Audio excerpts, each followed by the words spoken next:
Halo, ngetes ngerekam pakai kamera Windows.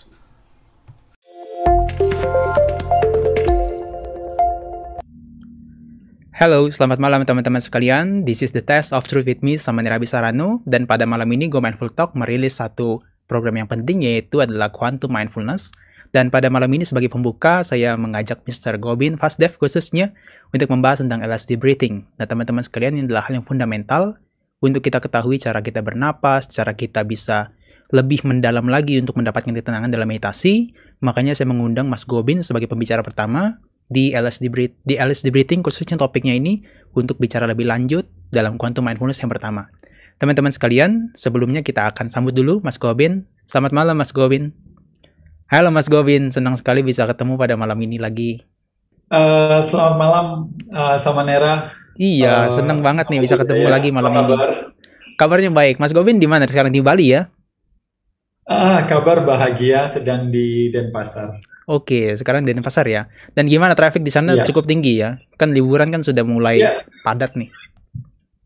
betul banget bahwa Bali sekarang sudah bergeliat lagi, sudah mulai macet dan ya itu ini hal yang ditunggu-tunggu pada masyarakat Bali karena sudah 2 tahun lebih itu apa namanya jalanan kosong, perekonomian hampir lumpuh seperti itu. Tapi syukur sekarang sudah kembali lagi. Mas Gitu. Gobin, kemarin saya baca statusnya Mas Gobin di Instagram, katanya ada sakit usus ya. Katanya harus membersihkan usus pakai kopi. Bener ya? Oh, itu udah cukup lama sih. Saya udah tidak melakukan, maksudnya jarang sekali melakukan pembersihan usus menggunakan kopi. Dulu memang itu sering, tapi saya melakukan hal-hal yang lain sekarang yang istilahnya mendetoks tubuh saya, dan terutama yang paling penting adalah menjaga pola makan saya berada di sekitar 6 jam saja. Jadi sisanya adalah eh, puasa seperti itu, sama seperti mungkin Bante dan Samanera melakukan atasila yaitu sekitar 6 jam, yaitu jam 6 sampai jam 12. Saya rasa itu adalah waktu yang sangat baik bila tubuh kita diberi kesempatan 18 jam untuk tidak makan atau tidak terkena kalori seperti itu. Oke. Mas Gobin, tapi kemarin saya lihat Mas Gobin juga ada operasi kecil ya? Atau operasi apa itu? Ya, ya. Di punggung saya ada jerawat seperti itu yang dimana apa itu namanya saya biarkan dan itu membesar membesar membesar. Sebenarnya udah tahunan, tapi ya saya pikir nggak ada masalah, tidak tidak mengganggu atau apapun. Tapi waktu itu muncul rasa agak nyeri seperti itu dan saya pergi ke dokter. Saya pikir hanya dibelek saja, ternyata itu cukup besar di dalam dan diperlukan pembiusan total seperti itu. Dan yang paling menarik adalah sebenarnya bukan masalah saya sakit dan kemudian dibius, tapi insight-insight terhadap di luar itulah yang sebenarnya yang menurut saya sangat mencerahkan batin saya seperti itu. Oke. Oke, Mas Gobin, saya mungkin nggak terlalu banyak tentang cerita Mas Gobin itu, tapi saya mau tahu ya, tentang LSD breathing ini sebetulnya adalah model Mas Gobin sendiri, atau ada dari Buteyko yang memang itu ditekankan dalam berkaitan dengan cara bernapasnya dan sebagainya. Silakan Mas Gobin, bisa disampaikan. Ya, begini, kalau Buteyko itu kan lahir, eh, maksudnya dia mulai Profesor Buteyko sendiri memberikan teknik-teknik ini di sekitar tahun mulai dari 50, 60, dan kemudian 80-an seperti itu, di mana riset-riset tidak berkembang seperti sekarang ini, di mana Buteyko fokus pada biochemistry. Biochemistry itu berarti antara oksigen dan karbon dioksida dalam tubuh kita. Nah, kemudian perkembangan sains itu meningkat, terus-terusan meningkat, dan sehingga kita bukan memerlukan biochemistry aja, tapi juga kita memerlukan apa yang disebut biomekanik, yaitu gerakan dari diafragma itu sendiri, dan satu lagi adalah cadence, yaitu speed per minute, di mana slow breathing itu sendiri, di mana penelitian-penelitiannya itu sangat-sangat mendukung kesehatan kita secara fisik maupun mental itu sendiri. Seperti itu. Jadi LSD sendiri adalah seharusnya kita itu bernafas seperti apa. Dan kenapa kok dibilang seharusnya seperti apa? Karena sebagian besar dari kita itu sudah boleh dibilang 90% itu melakukan nafas dengan tidak seperti yang idealnya, atau bahkan di buku kedokteran pun tertulis seperti A seperti itu, tapi kita melakukan B, C, D seperti itu. Jadi LSD breathing ini ingin mengingatkan kembali kita itu harusnya bernafas seperti apa sih. Dan kalaupun itu kita lakukan, sebenarnya ada begitu banyak keunggulan, atau bukan keunggulan, tapi manfaat atau keuntungan yang akan kita terima, yang selama ini kita pikir bahwa kenapa sih badan saya sakit, kenapa sih saya kok lemah, kenapa kok saya makannya jadi banyak dan sebagainya. Ternyata ya itu sendiri, bahwa kemungkinan adalah kesalahan kecil, tapi diulang-ulang selama 25.000 kali per hari, karena nafas kita kurang lebih 20-25.000 kali per hari. Kalau itu salahnya sedikit, melencengnya 1 derajat, setelah beberapa bulan itu bisa ratusan meter seperti itu. Sampai saya baca tentang quotes-nya dari James Nestor itu bilangnya, kalaupun Anda misalnya makan banyak gitu ya, atau katakanlah makan sedikit, kemudian diet dan sebagainya, tapi kalau pola napasnya salah itu bisa membuat Anda jadi gemuk juga ya, Mas Govin ya? Betul sekali, bahwa ya di James Nestor ini dia bilang, apakah kamu olahraga ataukah melakukan diet, melakukan ini dan sebagainya, tapi kalau seandainya Anda tidak bernafas dengan benar, maka itu semua kacau. Hidup kita kan kacau. Karena ya itu lagi, karena kalau kita salah makan itu salah 3 kali sehari, tapi kalau kita salah nafas itu salah 25.000 sehari. Oke, Mas Govin tadi bilang ada 90% katakanlah orang itu cara napasnya keliru loh ternyata ya. Itu sudah berkembang sejak kapan, Mas Govin? Anggapan tentang 90% itu, apakah dulunya pernah orang bernapasnya secara benar tapi kemudian menjadi keliru? Begitu, Mas Govin? Oke, dari 24 published medical study atau studi yang ada di tahun 1930 sampai tahun 6 liter per menit seperti itu. Dan itulah yang ada di buku kedokteran. Tapi kemudian ketika apa itu namanya? Tahun 50-an itu mulai naik sampai 7 liter, 8 liter, dan kemudian di tahun 2000-an itu kita bernafas sekitar 12 liter, berarti 2 kali lipat dibandingkan yang seharusnya kita bernafas, yaitu 6 liter per menit itu sendiri. Oh, berarti sampai 2 kali lipat ya dari yang dulunya ya, berarti itu benar-benar yang disebut sebagai hyperventilation. Ya, itu disebut hyperventilation itu sendiri. Nah, jadi dan itu menurut Profesor Buteyko yang kemudian di-highlight tentang hyperventilation itu sendiri menyebabkan sekitar 200, bukan menyebabkan, sorry saya ralat, yaitu terkait dengan 200 penyakit yang ada sekarang ini, termasuk sinus, alergi, kemudian masalah-masalah seperti hormonal, seperti tiroid, tekanan darah tinggi, tekanan darah rendah, kemudian masalah-masalah seperti imunitas, RA, dan menstruasi disorder, menopause, masalah seperti asam urat, obesitas, dan sebagainya. Sekitar 200 penyakit itu terkait dengan salah nafas itu sendiri. Bukan disebabkan ya, tapi terkait itu sendiri. Ada kontribusi dari salah napas ya sebetulnya ya?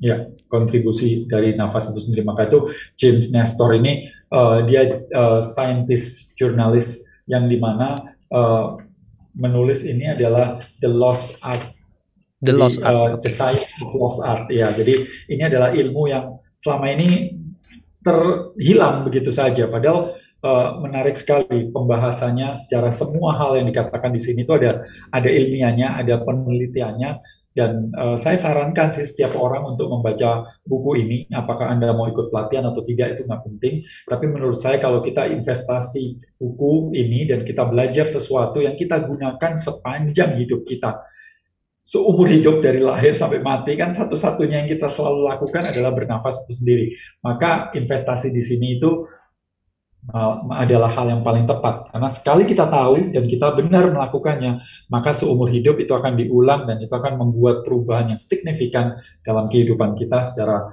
fisik maupun mental itu sendiri. Apalagi kita menghadapi sesuatu yang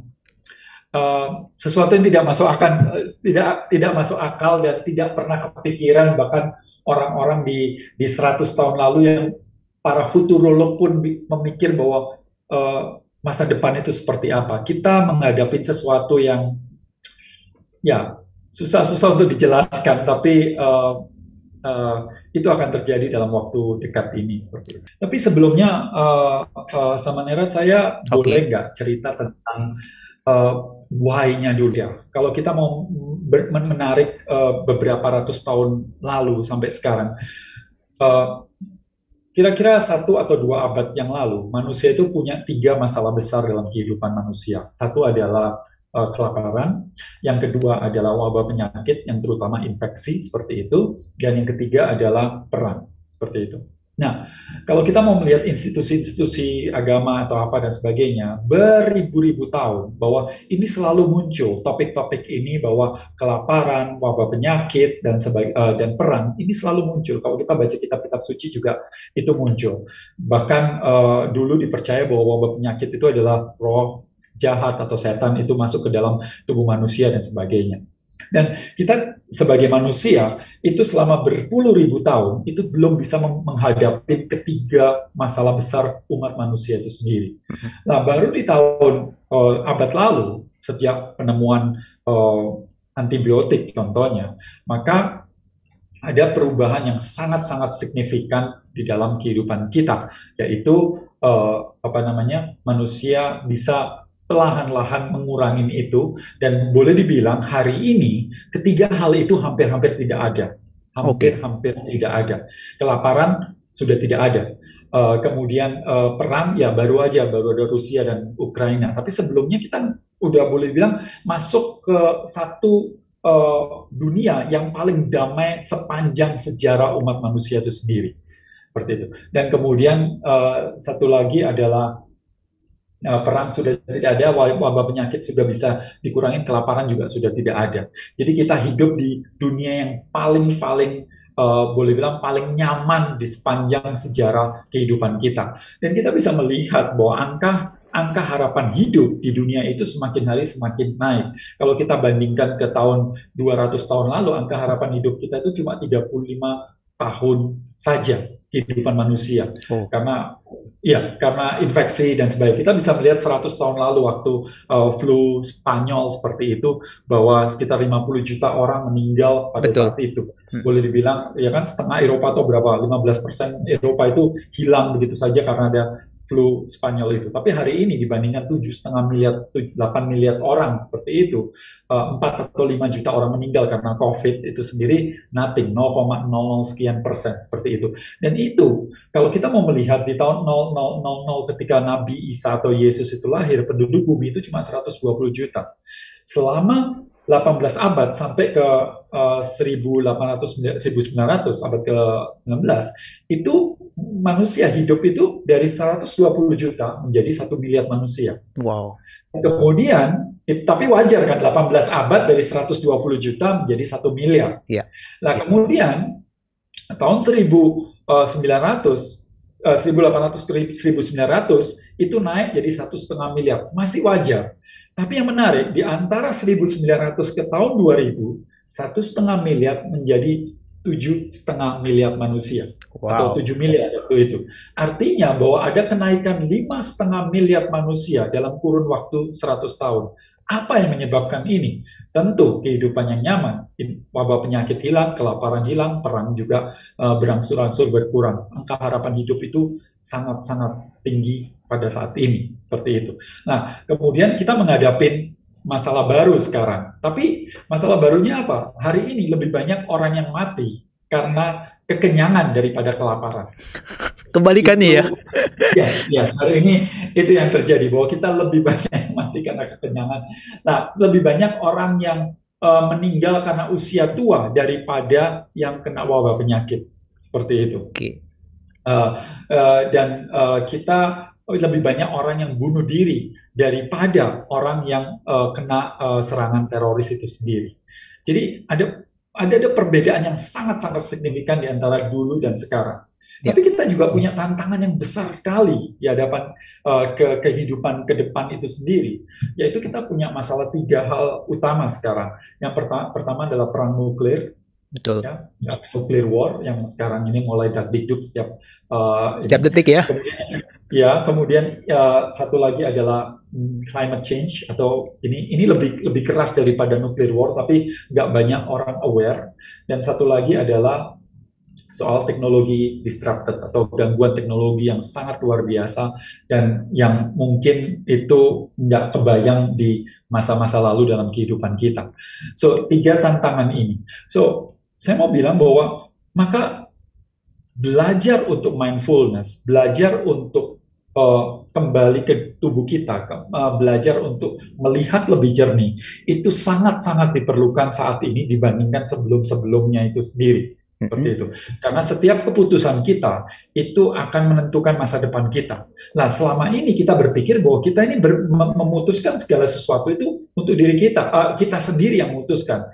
Tapi tidak pernah ada dalam sejarah dunia, kita itu boleh dibilang keputusan-keputusan kita itu sekarang itu sudah terpengaruhi oleh teknologi yang sangat luar biasa. Betul. Bahkan sekarang ini, sebentar lagi, hampir semua keputusan kita itu akan dibuat oleh AI atau Artificial Intelligence itu sendiri. Yeah. Itu tidak bisa dihindarkan sendiri. Sekarang aja kita sudah, kalau saya mau pergi ke Ubud atau saya mau pergi ke Canggu seperti dari Denpasar, dulu saya mengandalkan keputusan saya, feeling saya, kelihatannya harus lewat sini deh. Kalau jam segini kira-kira seperti itu. Sekarang Google Map yang memutuskan saya.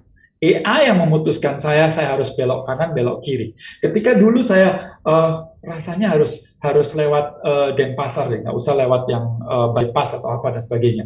Tapi ketika saya salah, saya meragukan keputusan-keputusan saya. Dan kemudian mulai besok saya pikir, lebih baik pakai Google aja, seperti itu. Itu adalah salah satu contoh bahwa kita sudah menggantungkan diri, keputusan-keputusan kita pada hal-hal kecil contohnya. Tapi nanti semakin hari, keputusan-keputusan yang besar pun kita tidak bisa hilangkan. Dulu, kalau kita mau kembali ke masa lalu, bahwa setiap manusia itu ketika dia sakit, dia berdoa kepada Tuhan, atau dia bertanya pada kepala suku yang kemudian bermeditasi atau apapun kepada Tuhan, dan kemudian dia bilang, oh ini kamu sakit ini, kamu harus begini seperti itu. Jadi seolah-olah ada sesuatu. Tapi sekarang kita sudah mengandalkan teknologi, kita sudah mengandalkan dokter. Terbukti juga bahwa COVID itu scientist itu bisa bilang, kamu udah nggak boleh ke gereja, kamu nggak boleh ke wihara, sekarang ini masa COVID. Sehingga kita mengikuti hal tersebut. Nah, kedepannya dokter itu juga akan bilang bahwa AI akan menggantikan itu sendiri. Mungkin pernah mendengar sama Nera bahwa beberapa tahun lalu, bahwa seseorang yang namanya Angelina Jolie, itu sehat walafiat dan kemudian memutus payudaranya itu sendiri. Kemudian orang bertanya, apa yang salah? Dia nggak kena kanker dan sebagainya.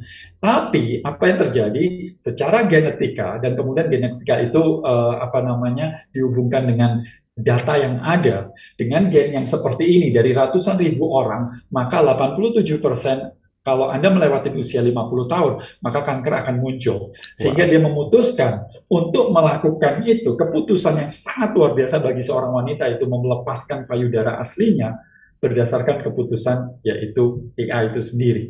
So, clarity. So, kita ini selama ini kita berpikir bahwa kita memutuskan segala sesuatunya sendiri, tapi ternyata teknologi itu sekarang memutuskan kita mau apa dan sebagainya, itu bukan kita sendiri. Jadi kalau dulu kita berpikir bahwa kita punya free will, semakin hari free will itu akan digantikan oleh ini. Karena ini akan mencatat segala sesuatunya. Setiap kali saya berangkat kemanapun akan tercatat, dan saya pakai jam ini, sehingga setiap kali saya membaca berita tentang sesuatu, kemudian mata saya, alis saya naik ke atas, detak jantung saya menjadi lebih cepat. Mereka mencatat bahwa berita ini akan membuat seseorang Gobin melakukan seperti ini, jantungnya seperti apa, sehingga itu akan tercatat semua, sehingga data itu nggak pernah hilang. Kalau kita kan mengingat data hilang, tapi kemudian ke depan data semua itu akan terkumpul, algoritmanya semakin hari semakin sempurna.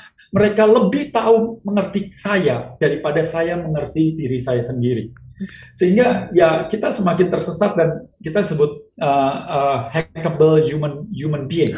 Jadi manusia yang terhack. Kalau selama ini kita berpikir bahwa menghack komputer, menghack handphone orang lain, tapi kita sementara sekarang ini terhack oleh keadaan itu sendiri tanpa terasa. Jadi kalau seandainya ada yang menonton sini setiap hari ngelihat Taste of Truth seperti itu, dan kemudian dia detak jantungnya tenang setiap kali melihat kok diikutin gitu, maka si yang sebuah produk itu kalau mengiklankan pada si A di YouTube-nya atau dimanapun, dia akan memunculkan contohnya seorang Bante atau seorang Samanera menggunakan jam tertentu, produk jam gitu, atau makanan tertentu, sehingga terasosiasi di otak si yang melihat itu, dan dia mengerti bahwa saya agama Buddha, saya suka dengan Bante, saya suka ini, maka dia akan membeli produk itu karena melihat sebuah iklan yang melibatkan Bante atau agama Buddha dan sebagainya. Sehingga kita berpikir kita ini rasional, tapi ternyata enggak. Clarity kita menjadi kacau banget. Nah, saya percaya bahwa Buddha seringkali menjelaskan tentang pentingnya kita untuk menjadi clarity atau menjadi jernih dulu sebelum kita memutuskan.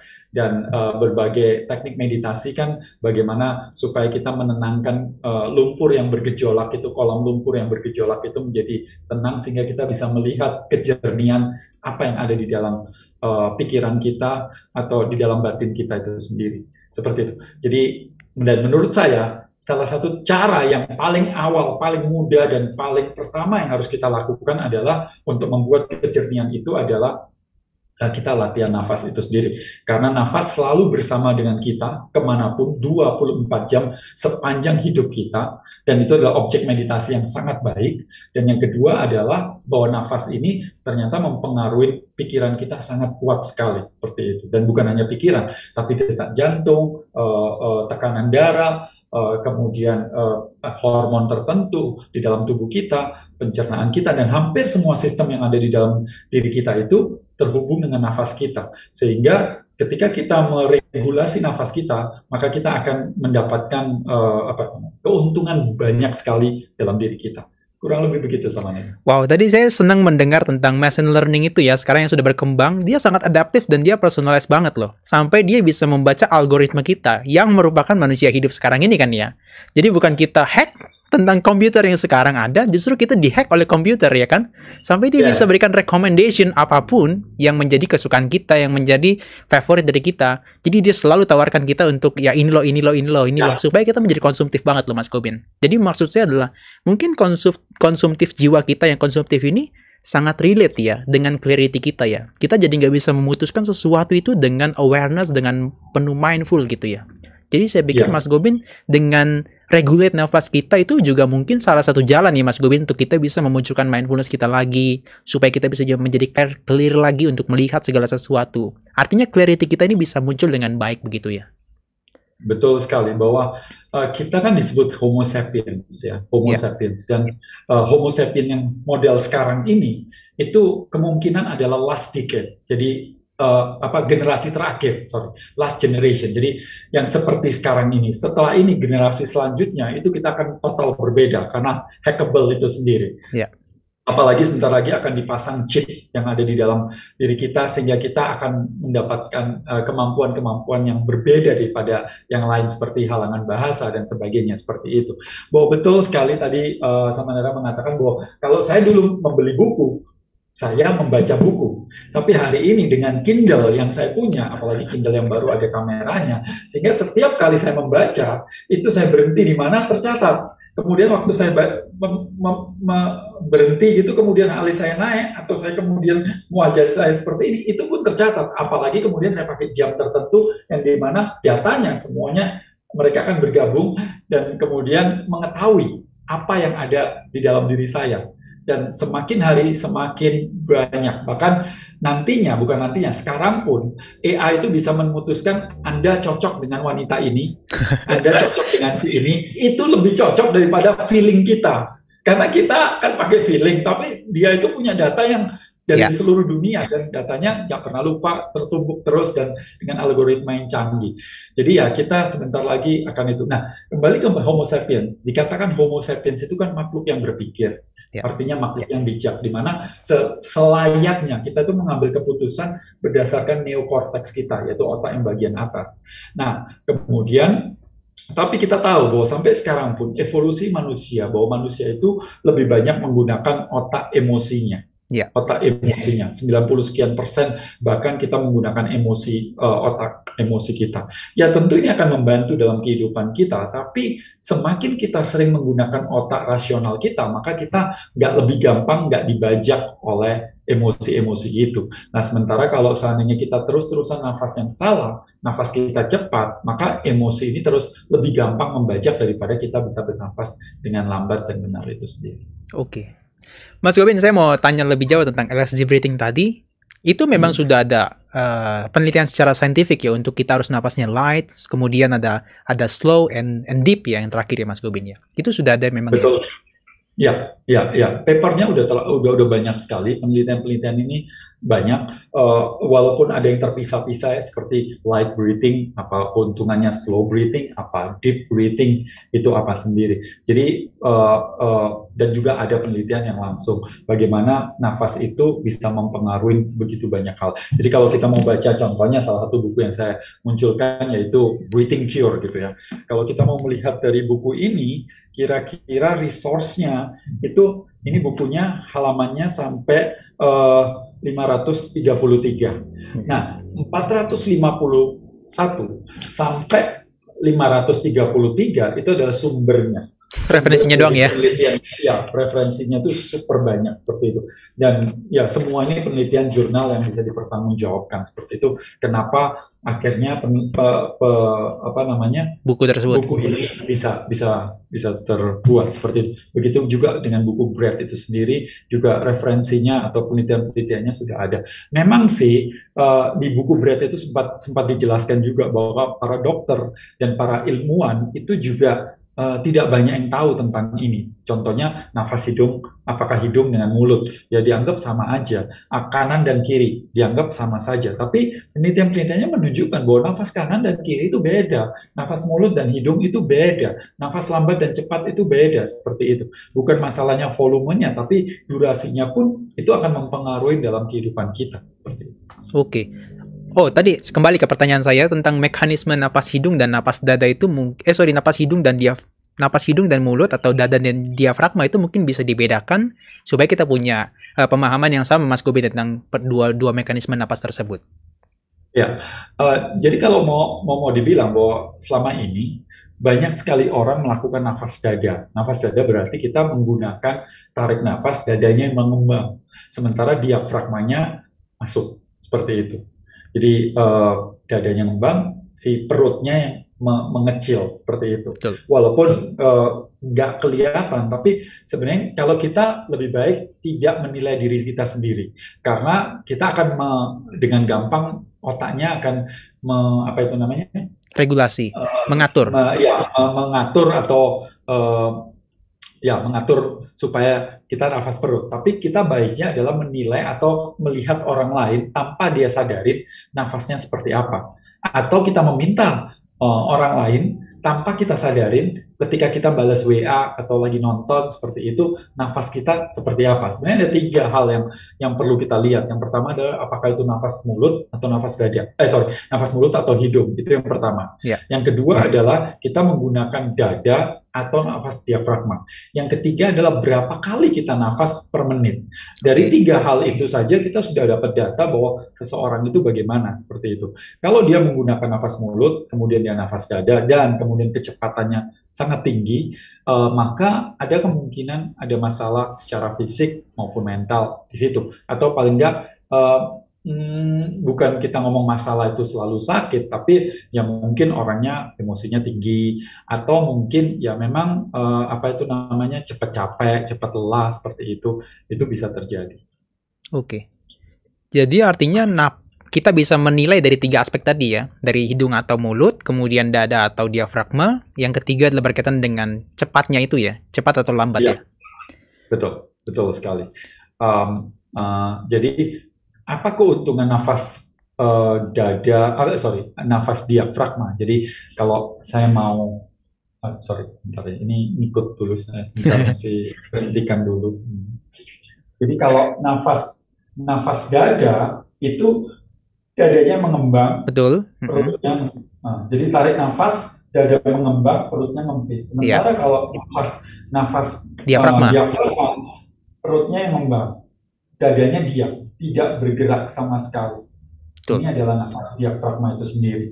Nah, ada banyak sebenarnya keuntungan-keuntungan nafas diafragma itu sendiri.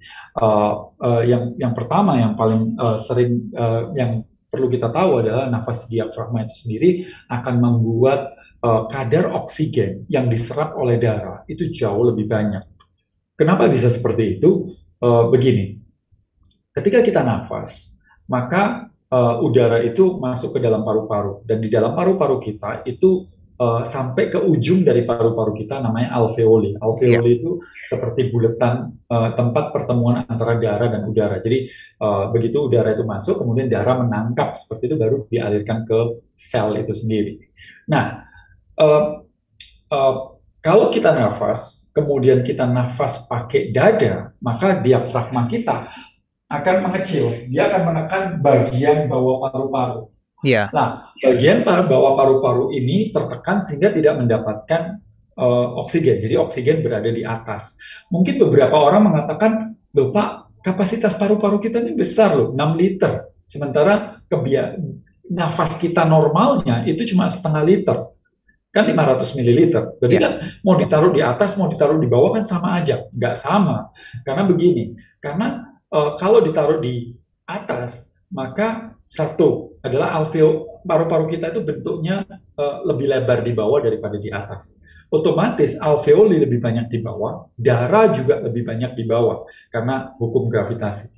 Nah, artinya penelitiannya mengatakan bahwa 1 liter oksigen atau 1 liter udara itu diletakkan di bagian atas dan 1 liter diletakkan di bagian bawah itu ditangkap sampai 7 kali lipat lebih banyak daripada yang di atas. Artinya, dengan nafas yang sama, dengan volume yang sama, kalau kita meletakkan yang di bawah, maka itu akan ditangkap oleh darah jauh lebih banyak. Seperti itu. Jadi itu yang pertama. Yang kedua adalah bahwa diafragma kita itu ternyata memijat organ-organ tubuh tertentu. Jadi seperti hati, ginjal, pankreas, atau organ-organ sekitar pencernaan itu dipijat oleh si diafragma. Bahkan karena diafragma kita lebih banyak di belakang daripada di depan, dia juga memijat si tulang belakang kita. Jadi dia mereposisi tulang belakang kita menjadi lebih baik. Otot-otot yang di sampingnya, kalau mereka terkena skoliosis atau saraf kejepit atau back pain, itu juga akan terbantu. Bahkan saya sendiri setelah latihan nafas cukup intens, itu tinggi saya naik 2 cm. Ini bukan masalah tulang saya yang nambah begitu, bukan, tapi karena menjadi lebih tegak. Dan di situ kemudian saya merasa bahwa tadinya saya berpikir bahwa ini cuma sugesti, tapi ternyata setelah saya ukur sendiri ternyata memang naik 2 cm itu sendiri. Spine-nya ya Mas Gobin ya, spine-nya ya. Spine-nya iya, semakin tegak.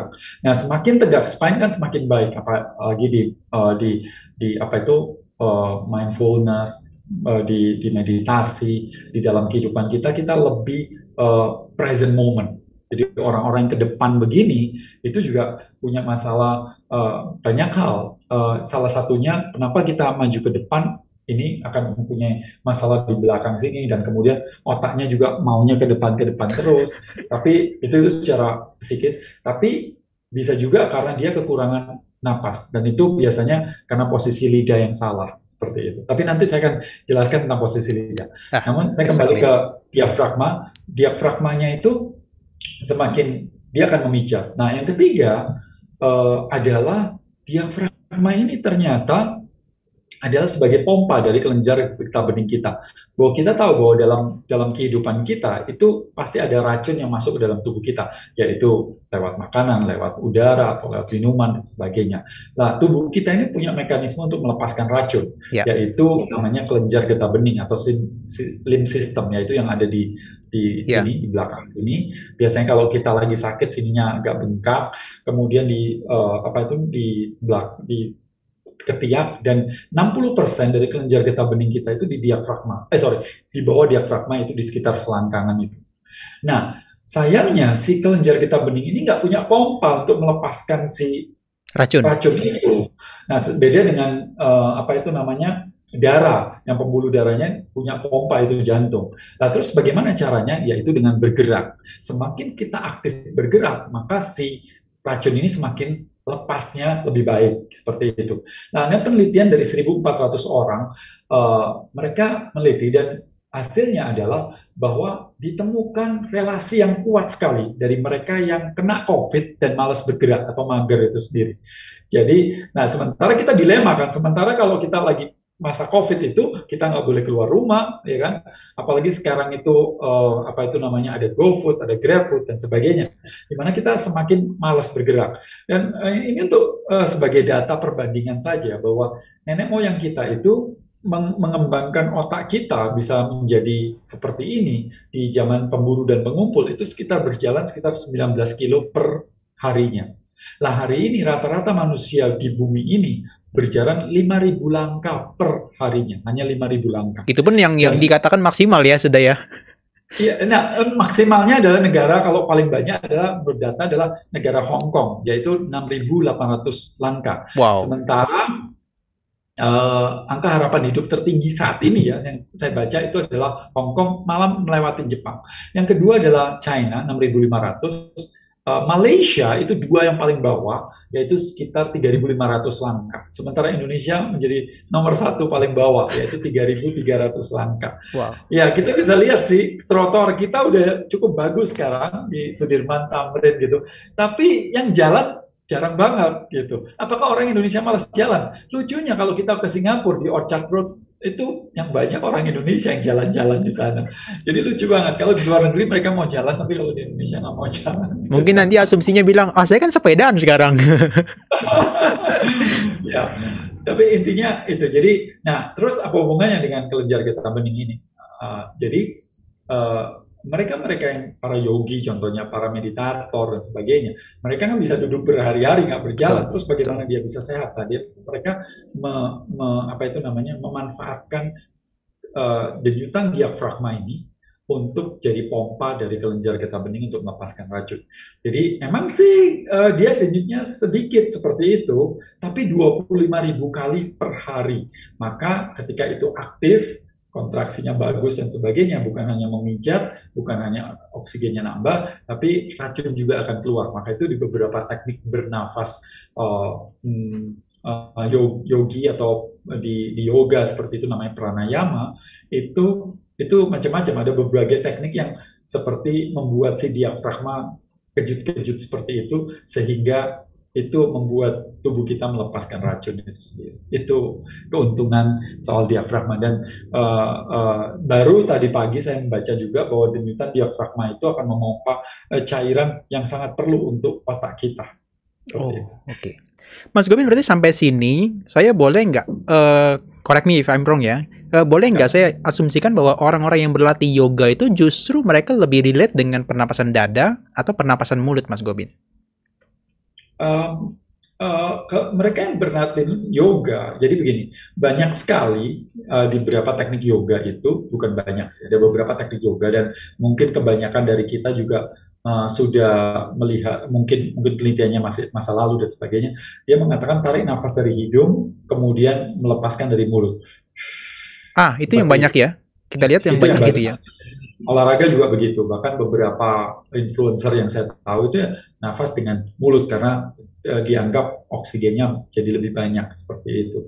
Nah kemudian diafragma itu biasanya ngetop di para penyanyi menggunakan diafragma, tapi kalau orang biasa mah nggak penting banget gitu.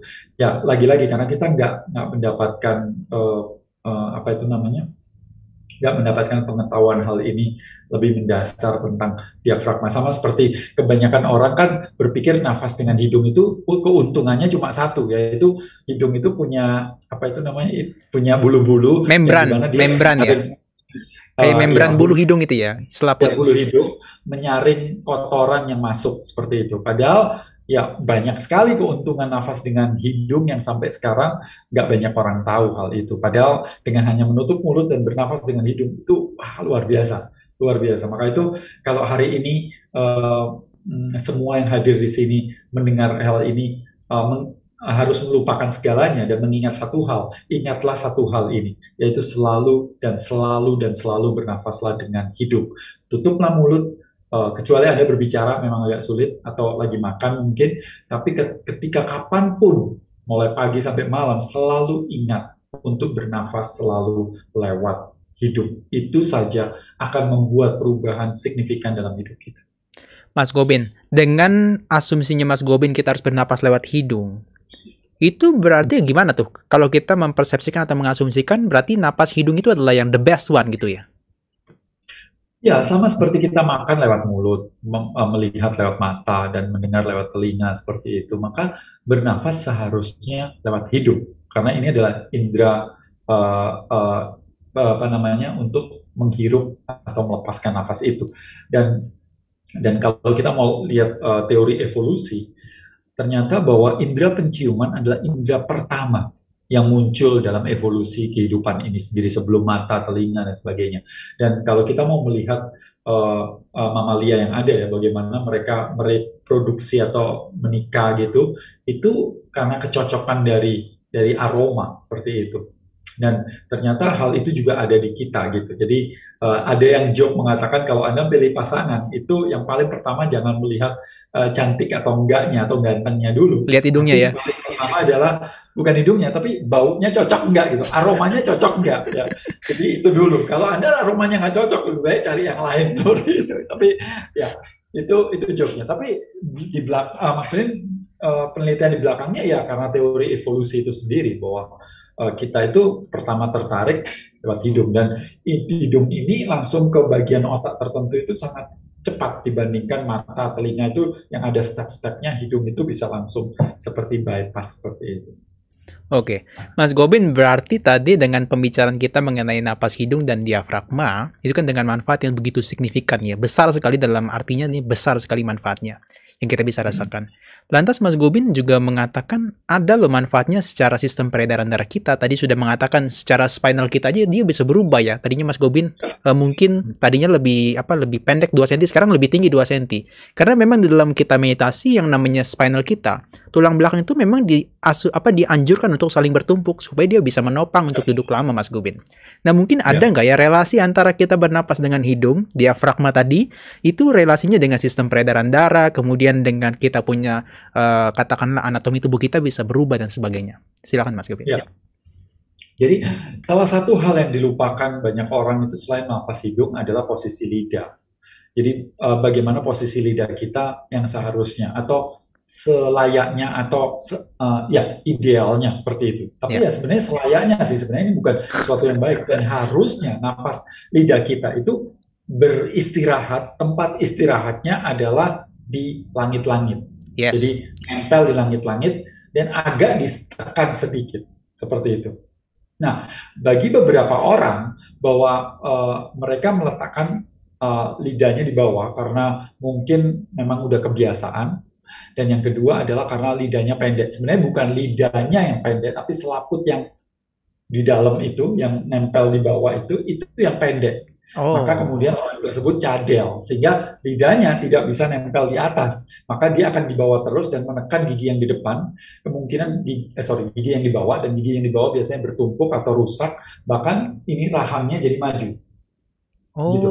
Jadi kalau ada orang semakin hari semakin rahangnya maju, mungkin Anda bisa melihat beberapa orang yang terkenal seperti itu, kok semakin maju, karena lidahnya di bawah, seperti nempel. Dan biasanya orang tersebut cadel atau waktu kecilnya cadel, sekarang mungkin dilatih dan sebagainya, tapi itu gara-gara lidah yang ke bawah itu sendiri. Kemudian overbite, jadi seperti itu.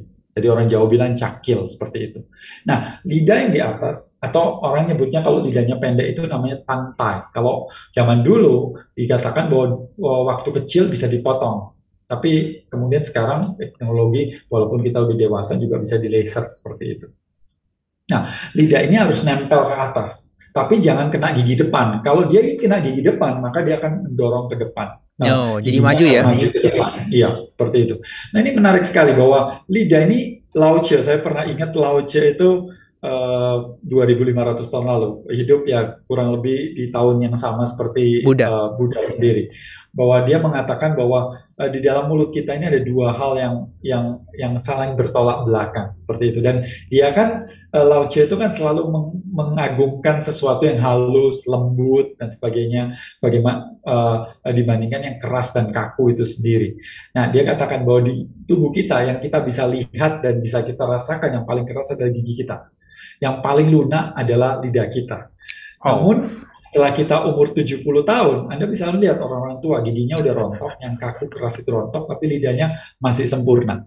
Nah, di sisi lain juga lidah yang kelihatannya lentur itu ternyata kalau salah posisi dia akan menggeser, bukan hanya si gigi kita yang bisa berantakan, tapi rahang yang kuat ini juga bisa bergeser loh, karena salahnya posisi dari lidah itu sendiri. Seperti itu. Dan salahnya posisi yang lidah yang tadi itu membuat tubuh kita bungkuk. Itu sesuatu yang dulu saya nggak habis pikir, kok bisa gitu, mana mungkin saya pikir begitu. Apa hubungannya lidah dengan posisi apa itu namanya tubuh yang bungkuk itu sendiri. Jadi begini, ketika lidah kita di bawah, ketika lidah kita ke bawah, maka lidah itu nggak menekan si bagian atas ini, langit-langit itu. Dan di sini ada tulang maksilar. Nah, tulang ini ternyata masih bisa tumbuh loh, walaupun kita usia 40-50 tahun sekalipun. Yang dikatakan bahwa tulang itu nggak akan tumbuh ketika kita melewati usia 17 atau 18, seperti itu. Tapi ternyata penelitian sekarang mengatakan itu masih bisa tumbuh. Tapi harus memang distimulus. Salah satunya adalah meletakkan lidah, yang kedua adalah mengunyah yang kuat, seperti itu.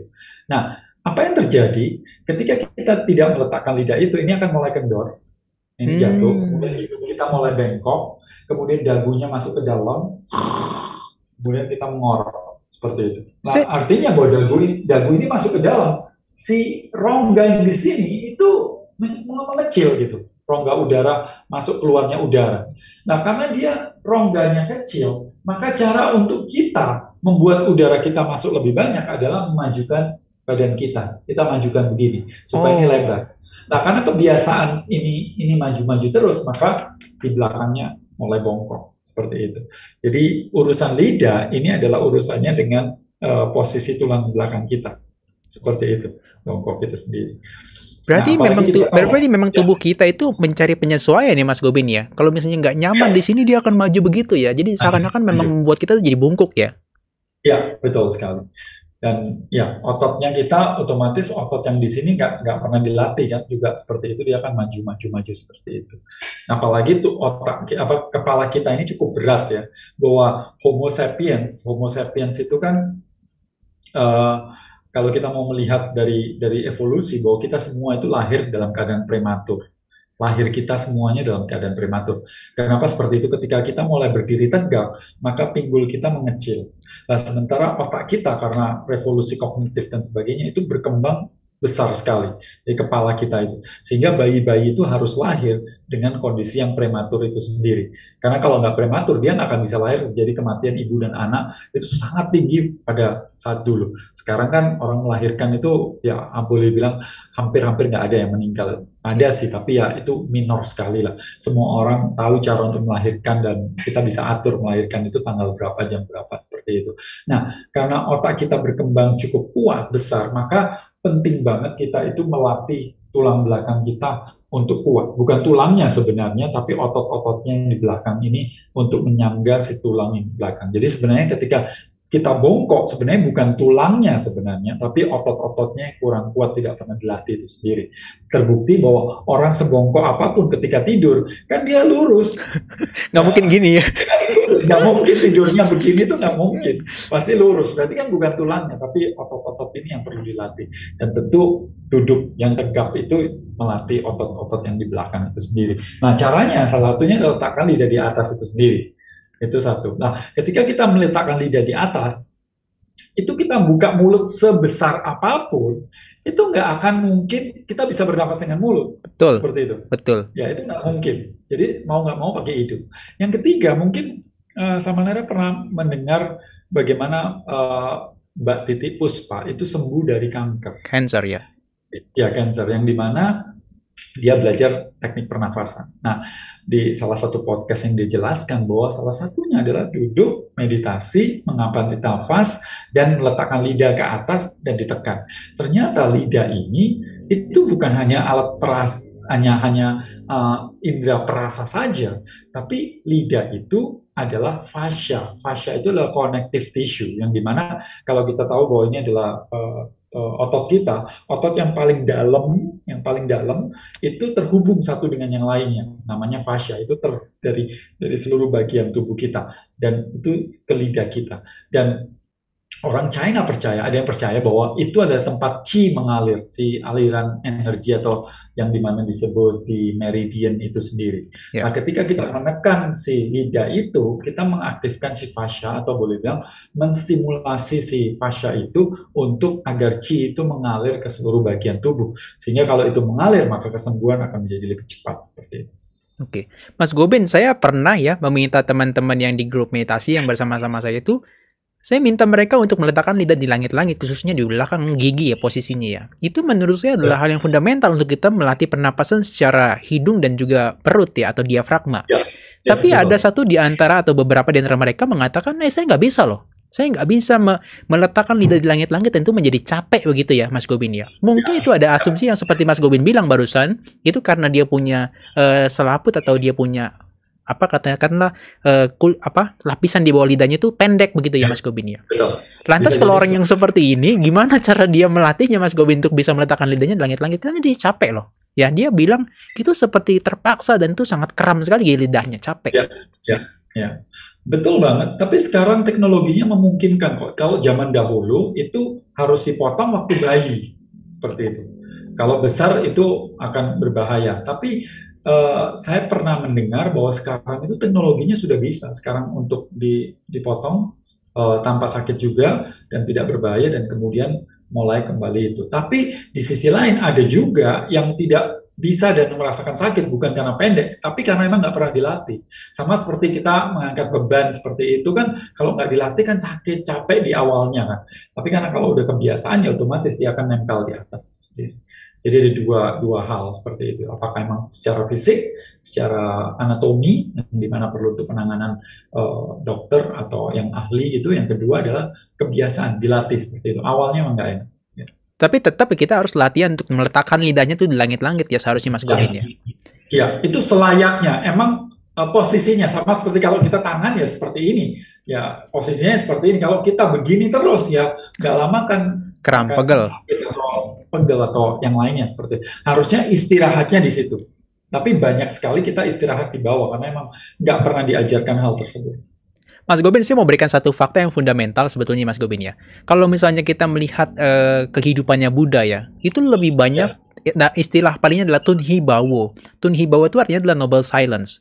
Itu saya asumsikan kenapa ya Buddha dan para murid-muridnya itu lebih banyak noble silence. Asumsi saya adalah untuk menjaga konsentrasi mereka supaya lidahnya tuh bisa diletakkan di langit-langit dengan baik, dengan proporsional. Karena kalau misalnya banyak berbicara, lidahnya tuh nggak di dalam posisi langit-langit loh. Sehingga untuk melatih konsentrasi, bernapas dengan diafragma dan hidung itu akan menjadi kesulitan. Sehingga asumsi saya kenapa Buddha dan para murid-muridnya bahkan untuk para yogi zaman sekarang kalau mau latihan meditasi di retreat dianjurkan noble silence.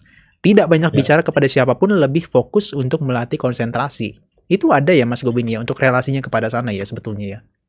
Ya, saya setuju banget bahwa seperti tadi saya ceritakan tentang disruption dari teknologi, apalagi semakin kesini, bahwa kita ini gangguannya semakin hari semakin banyak, tantangannya semakin kuat, dan keinginan kita untuk sharing, keinginan kita untuk ngomong. Nah, ketika kita ngomong, ini bukan masalah lidah saja loh ya, tapi masalah karbon dioksida yang lepas itu sendiri.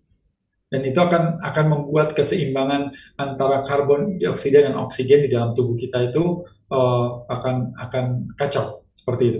Maka itu saya dulu selalu mendengar saya juga merasakan setiap pembicara, seperti kalau saya kan hampir setiap hari emang berbicara kerjaannya seperti itu. Dan itu membuat lelah. Hampir setiap pembicara berbicara mengatakan bahwa tugas berbicara itu kelihatannya gampang, cuma ngomong toh, tapi setelah itu Anda kan exhausted, Anda kan pulang dengan sangat-sangat capek, nggak kepingin ngomong, nggak kepingin kepingin tiduran, dan itu seperti itu. Nah, Saya berpikir ya memang seperti itu, tapi ternyata enggak. Kenapa kok kita capek? Karena ketika kita ngomong, hampir dipastikan bahwa kita berbicara dan mengeluarkan si karbon dioksida itu terus-terusan. Nah, ini akhirnya keseimbangan antara oksigen dan karbon dioksida dalam tubuh kita terganggu. Nah, ketika karbon dioksidanya turun, maka oksigennya ini tidak bisa masuk ke dalam sel. Dan ketika nggak masuk ke dalam sel, maka pembakaran sel itu sendiri nggak menjadi efektif. Kan, kalau apapun yang kita makan itu kan dijadikan molekul gula, dan molekul gula ini dibakar menjadi energi, jadi ATP. Nah, kalau dalam satu sel itu, dalam satu molekul gula itu dibakar tanpa oksigen, dia cuma jadi 2 ATP.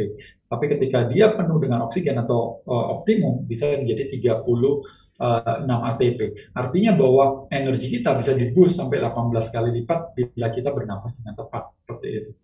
Oke, solusinya gimana? Karena saya juga seorang ini ya, orang yang banyak bicara dalam konteks adalah kan harus sharing kan, dhamma dan sebagainya kan harus sharing.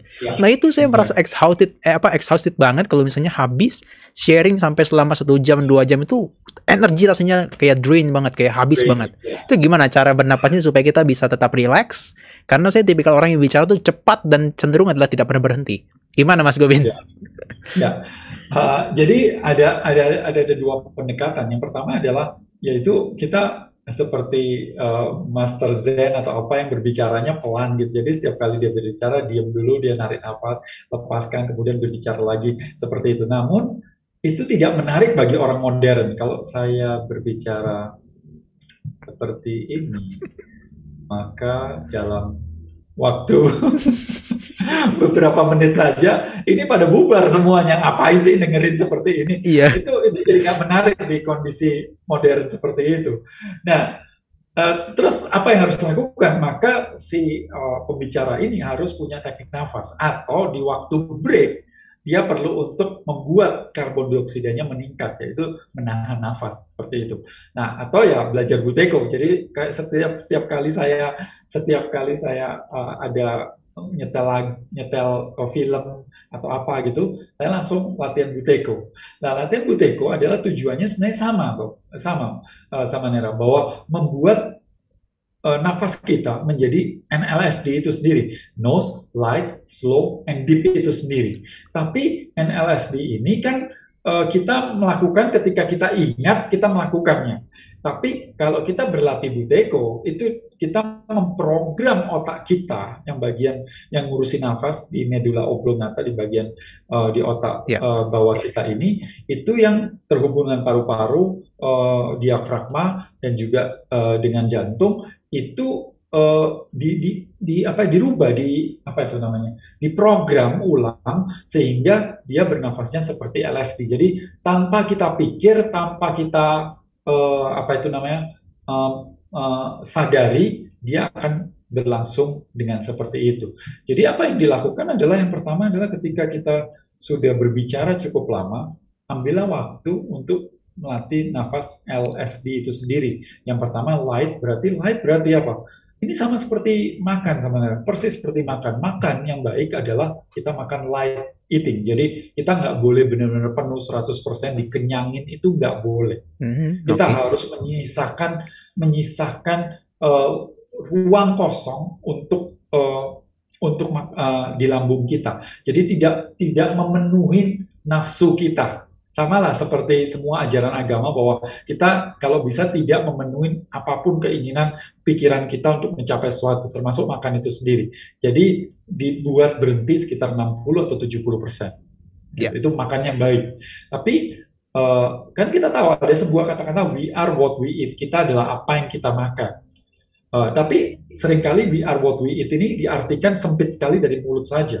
Tapi juga lewat mata, telinga itu sendiri. Kalau kita dapat data yang cukup banyak, kita juga akan stres. Maka itu kita perlu untuk membatasi data, atau memilih data-data mana yang kita perlu untuk dapatkan. Seperti makanan mana yang kita perlu untuk dapatkan data mana. Nah, sama seperti di hidung kita, yaitu makanan yang paling banyak di dalam tubuh kita, atau yang diperlukan oleh diri kita, yaitu adalah nafas.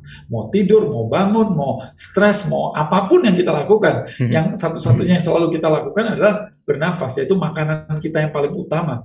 Nah, kalau gitu, apa yang harus kita lakukan? Ya, kita menjaga, kita tidak, lagi-lagi tidak memenuhi semua keinginan eh, kita untuk menjadi puas dan senang itu sendiri. Sama seperti kalau kita lagi stres, kita kemudian narik nafas banyak-banyak kan.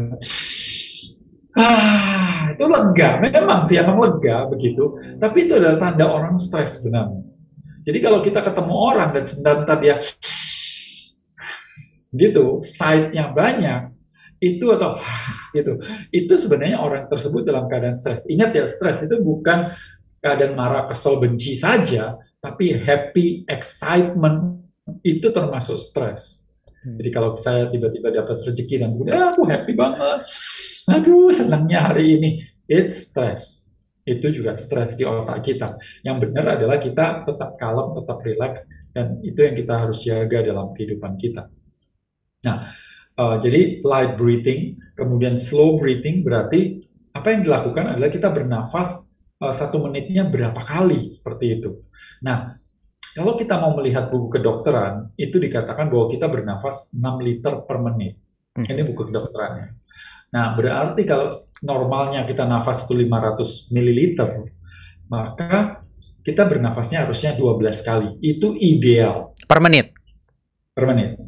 Ideal ya. Kalau bisa kurang, itu lebih bagus. Tapi ideal. Tapi lagi-lagi kita nggak bisa namanya menghitung diri kita sendiri. Kita kan intervensi untuk itu. Kita kan mengintervensi. Jadi nggak boleh. Jadi yang benar itu seperti meditasi. Duduk, kemudian mengamati nafas tanpa mengintervensi nafas itu sendiri. Nah, seperti itu. Jadi mengamati nafas itu sendiri. Nah, tanpa ingin mengatur nafas itu sendiri. Saya lupa, Anapanasati atau apa itu? Ya, Anapanasati. Ya. Anapanasati. Ya. Jadi kita mengamati nafas. Itu awal, itu fondasi dari kehidupan kita. Seperti itu.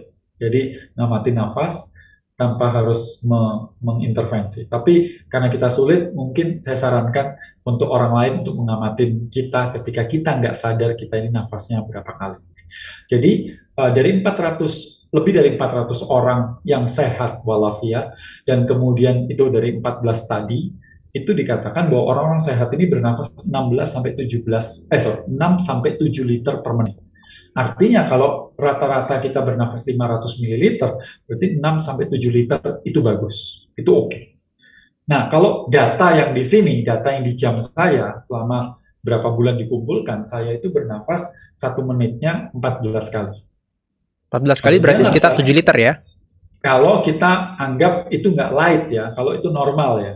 Kalau light tentu kurang dari itu. Okay. Tapi anggap aja light pun itu masih, anggap normal 500 ml, berarti saya bernafas dengan masih tataran yang oke, 14 kali per menit.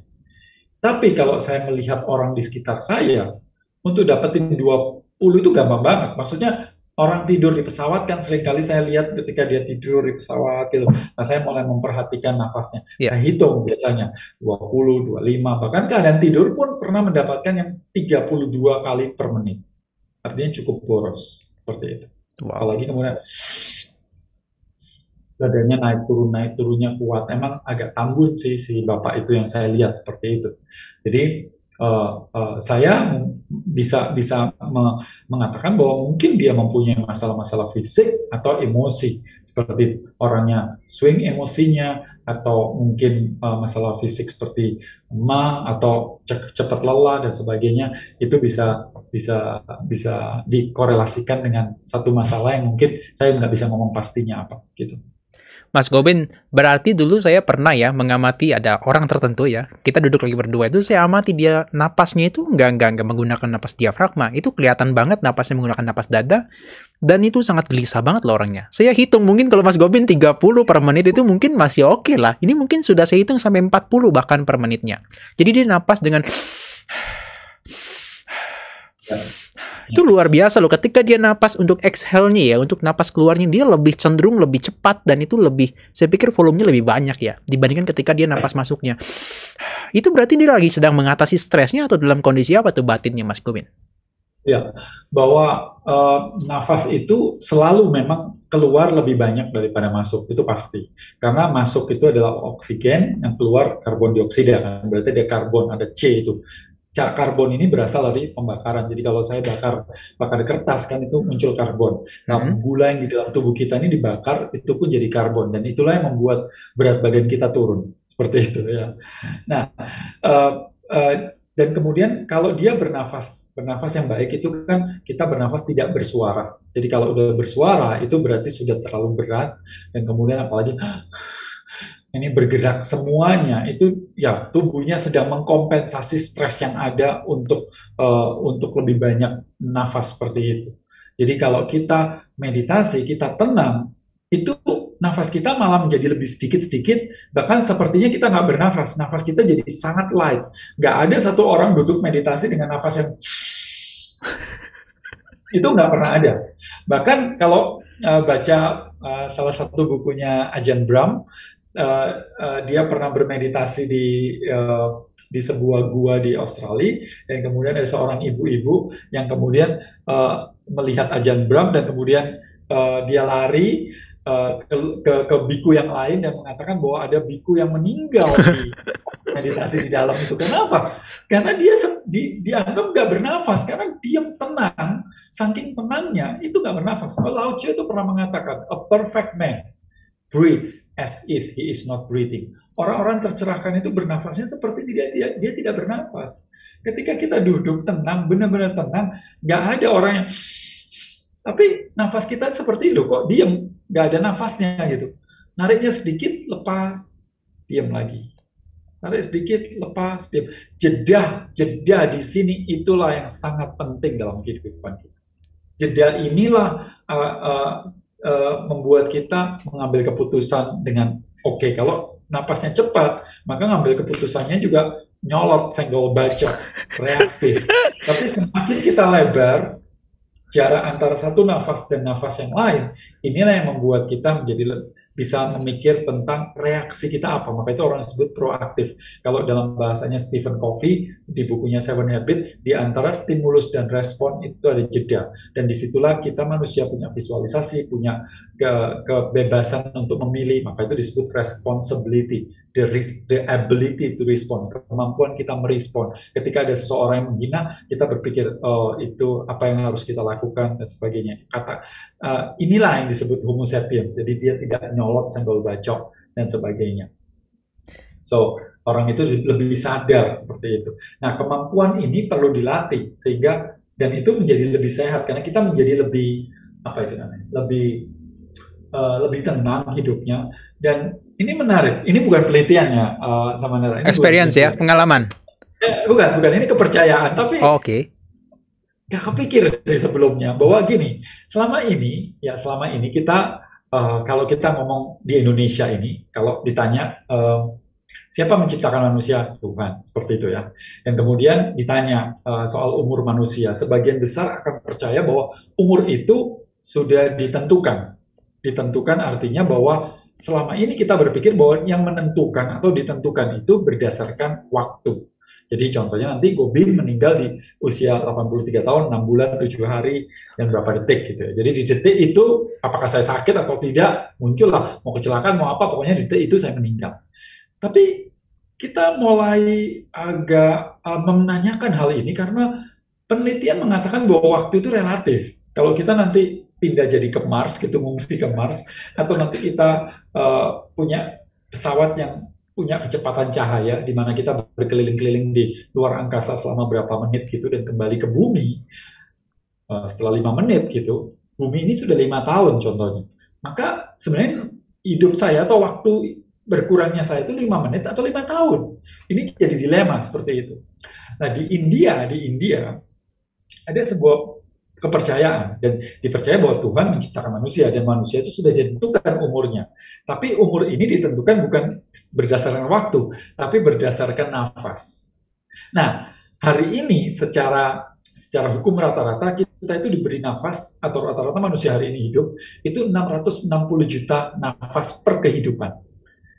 Bayangkan kalau kita diberi rata-rata yang sama gitu ya, bahwa setiap orang dikasih 660 juta kehidupan, napas per kehidupan, seperti itu. Kalau Anda nggak kecelakaan, Anda nggak jatuh, atau nggak mendapatkan sesuatu itu, maka Anda dapatkan 660 juta.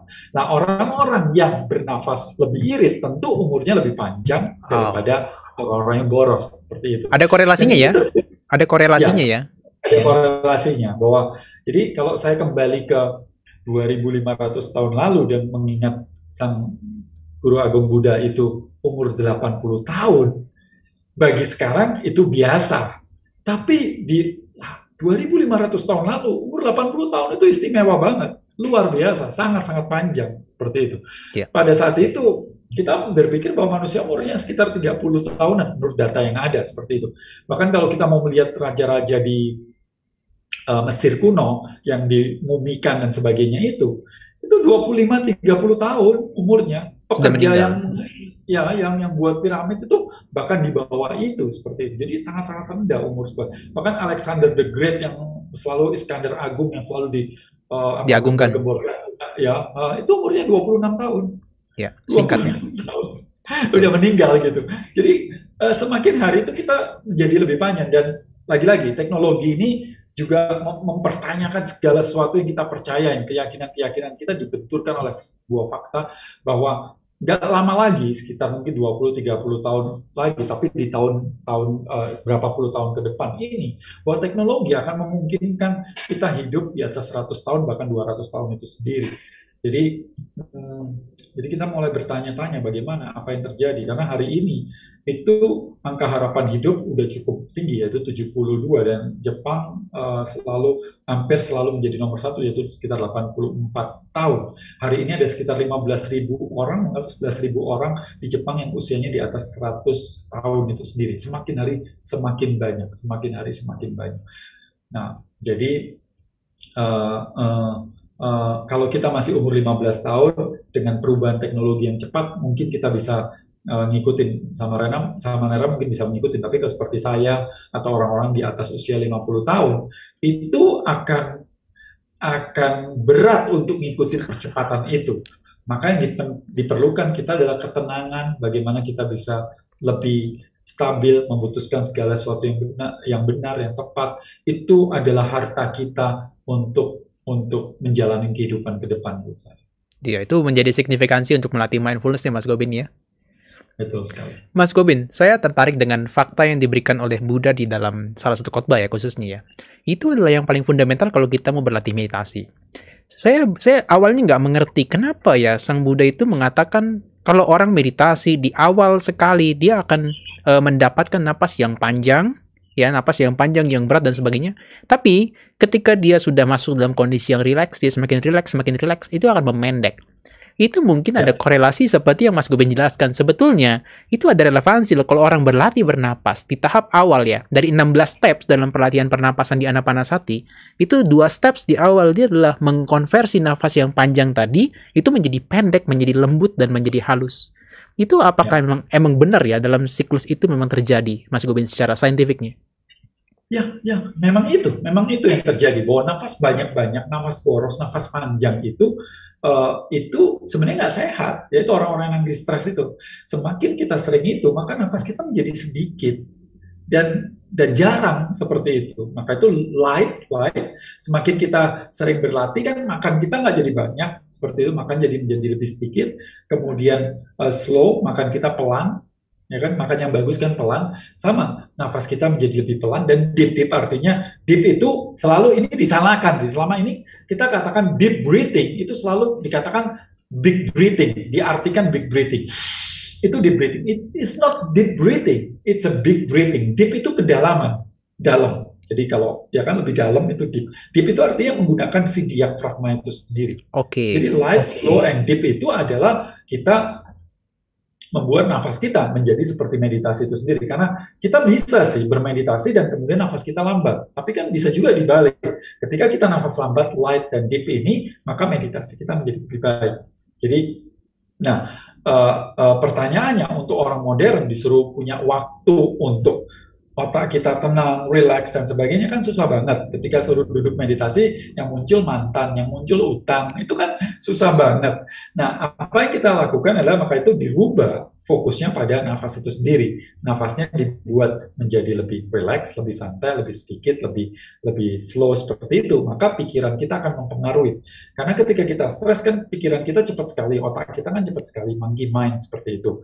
Kita bilang sama otak, hai otak, tenang-tenang, itu sulit banget. Nah, otak terhubung dengan jantung.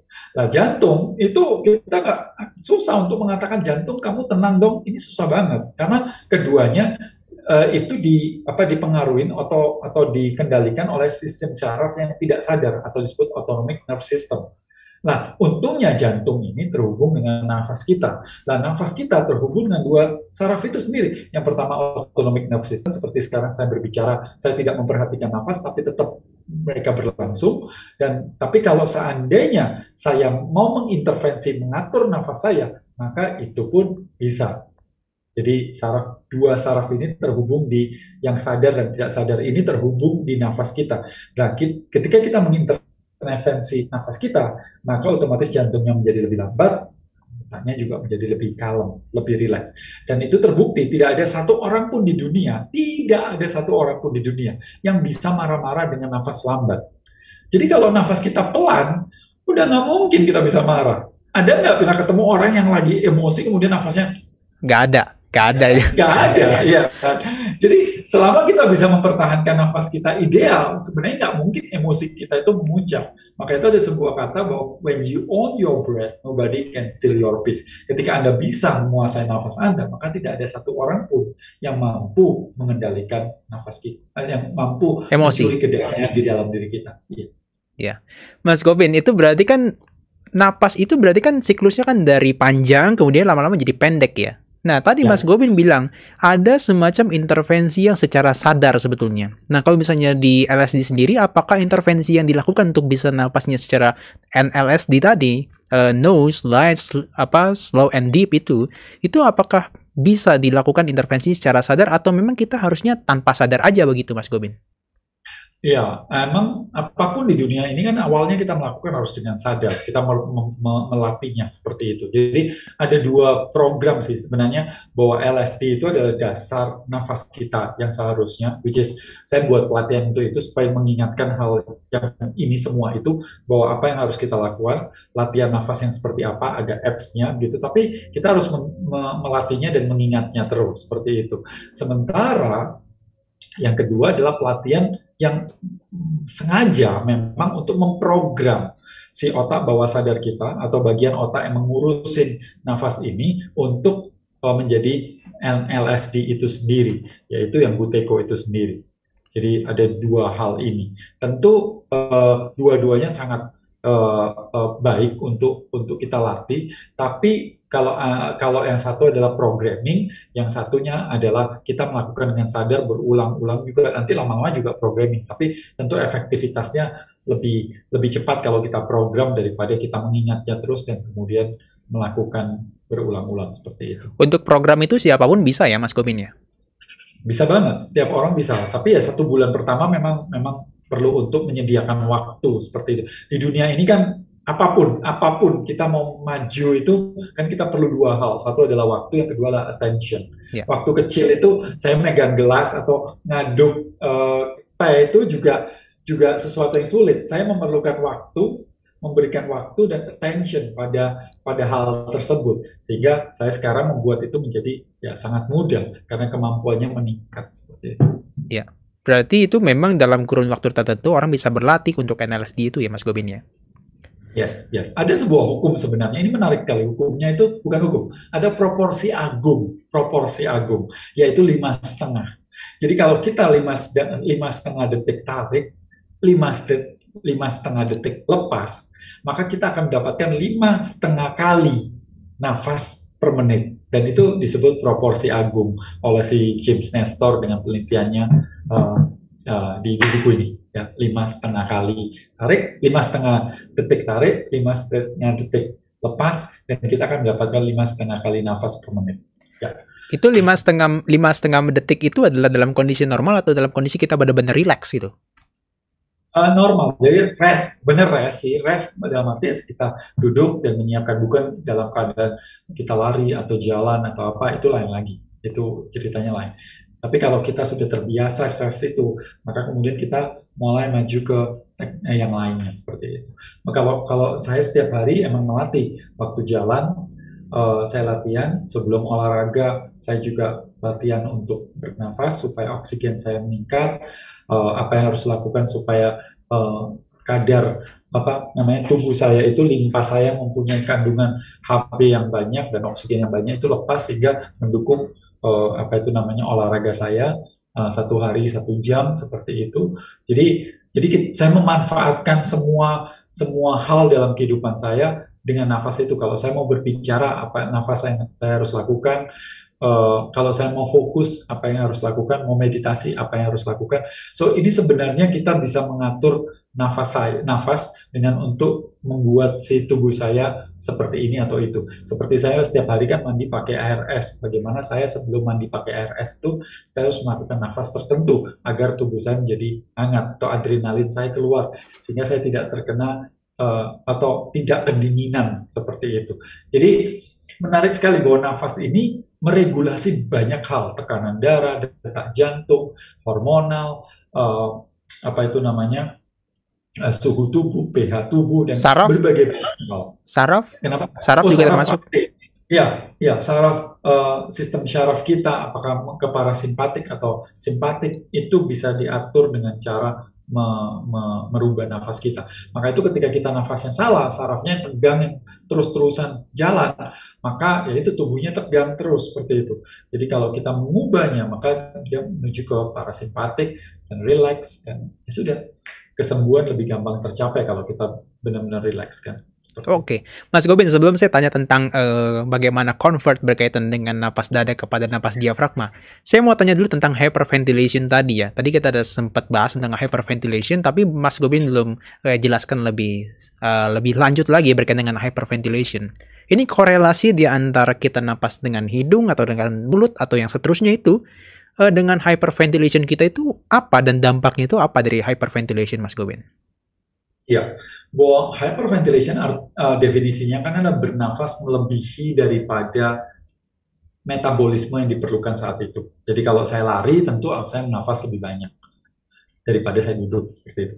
Nah, tapi apa yang terjadi?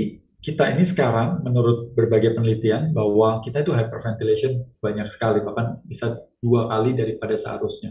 Kemudian kita bernafas dengan mulut.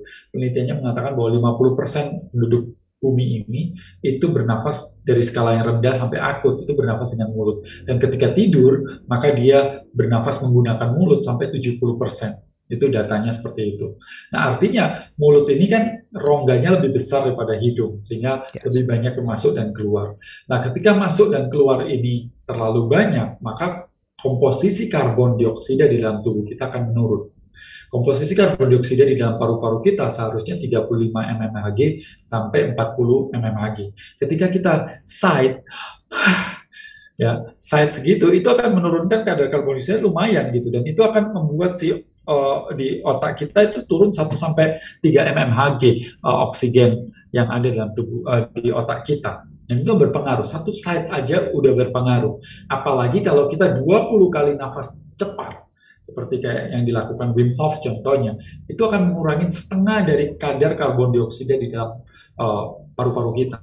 Nah, kemudian pertanyaannya, loh emang kenapa Pak? Kita kan nggak perlu karbon dioksida, kita kan perlunya oksigen seperti itu. Kita nggak memerlukan karbon dioksida. Nah, ini yang menarik sekali bahwa selama ini kita itu selalu mendiskreditkan ya, mendiskreditkan. Kita suka dengan dikotomi kan. Ya, dikotomi. Baik, buruk, benar, salah, itu kencang banget gitu. Kalau nggak baik ya buruk. Ya satunya malaikat, ya satunya iblis. Setan. Udah itu aja, nggak ada diantaranya. Jadi oksigen ini seolah-olah malaikat, kemudian karbon dioksida ini seolah-olah setan, seperti itu. Ya kan? Itu buangan, gas buangan. Ya selama ini memang betul, karbon dioksida itu difitnah, dizolimi, istilahnya sebagai zat yang buruk, seperti itu. Nah, tapi kalau kita mau melihat bahwa di dunia ini nggak ada sebenarnya pertentangan itu.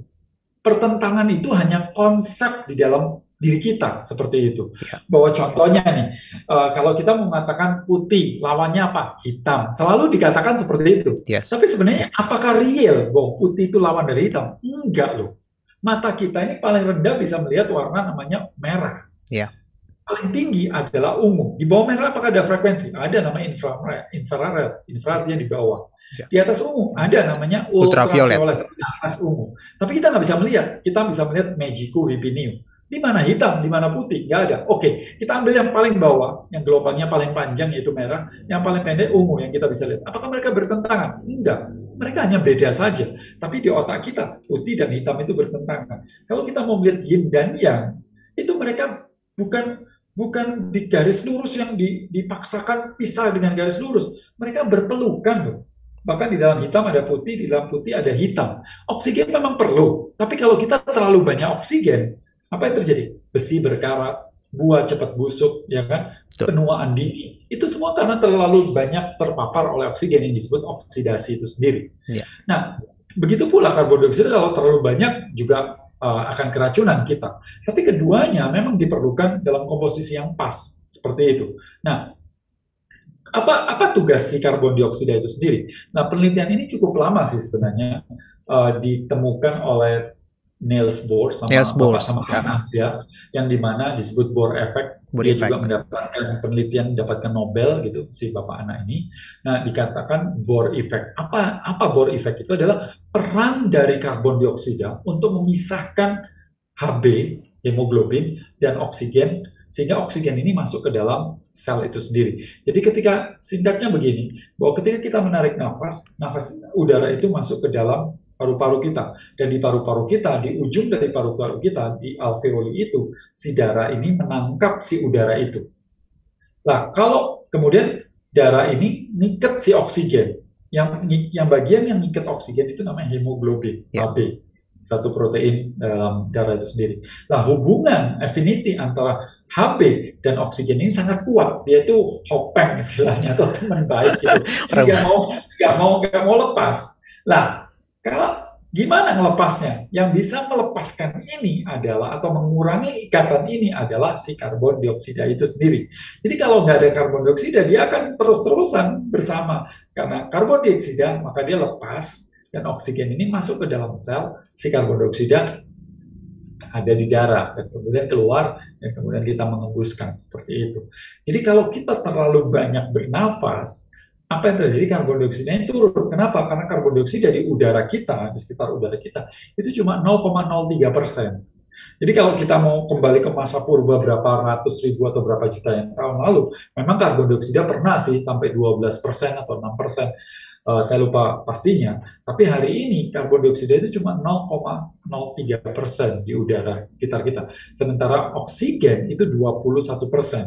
Jadi ketika kita tarik nafas, kita dapat 21% oksigen dan 0,03 CO2, tapi ketika kita mengembuskan nafas, kita mengembuskan sekitar 5,5% CO2 itu sendiri. Jadi kalau terlalu banyak, maka habis. Sementara karbon dioksida itu diproduksi apa? Diproduksi oleh metabolisme tubuh kita. Jadi kita memerlukan waktu untuk mengumpulkan karbon dioksida. Nah, dengan nafas lambat dan ringan tersebut, maka komposisi karbon dioksida dan oksigen itu menjadi lebih pas, lebih ideal. Sehingga otomatis oksigen bisa masuk ke dalam darah. Dan tubuh kita itu menjadi lebih baik juga, karena fungsi dari karbon dioksida ternyata banyak juga, seperti melebarkan pembuluh darah, dia sebagai vasodilator. Kemudian dia juga membantu si gula masuk ke dalam sel sebagai membantu insulin. Dia juga menyeimbangkan hormon, dia juga menyeimbangkan pH dalam tubuh kita sendiri.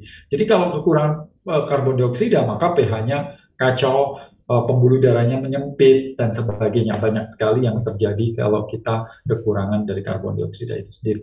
Saya nggak bilang kita harus banyak-banyak karbon dioksida, juga banyak-banyak oksigen. Dalam komposisi ideal, maka tubuh kita akan mendapatkan keuntungan yang banyak.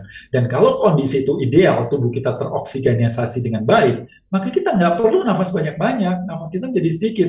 Sama seperti kalau metabolisme kita baik, maka kita nggak perlu makan banyak-banyak. Orang makan banyak itu orang stres. Ya kan, kalau stres kan kita cenderung makan banyak, maka itu obesitas menjadi luar biasa hari ini. Nah, sama ketika orang stres itu nafasnya banyak-banyak.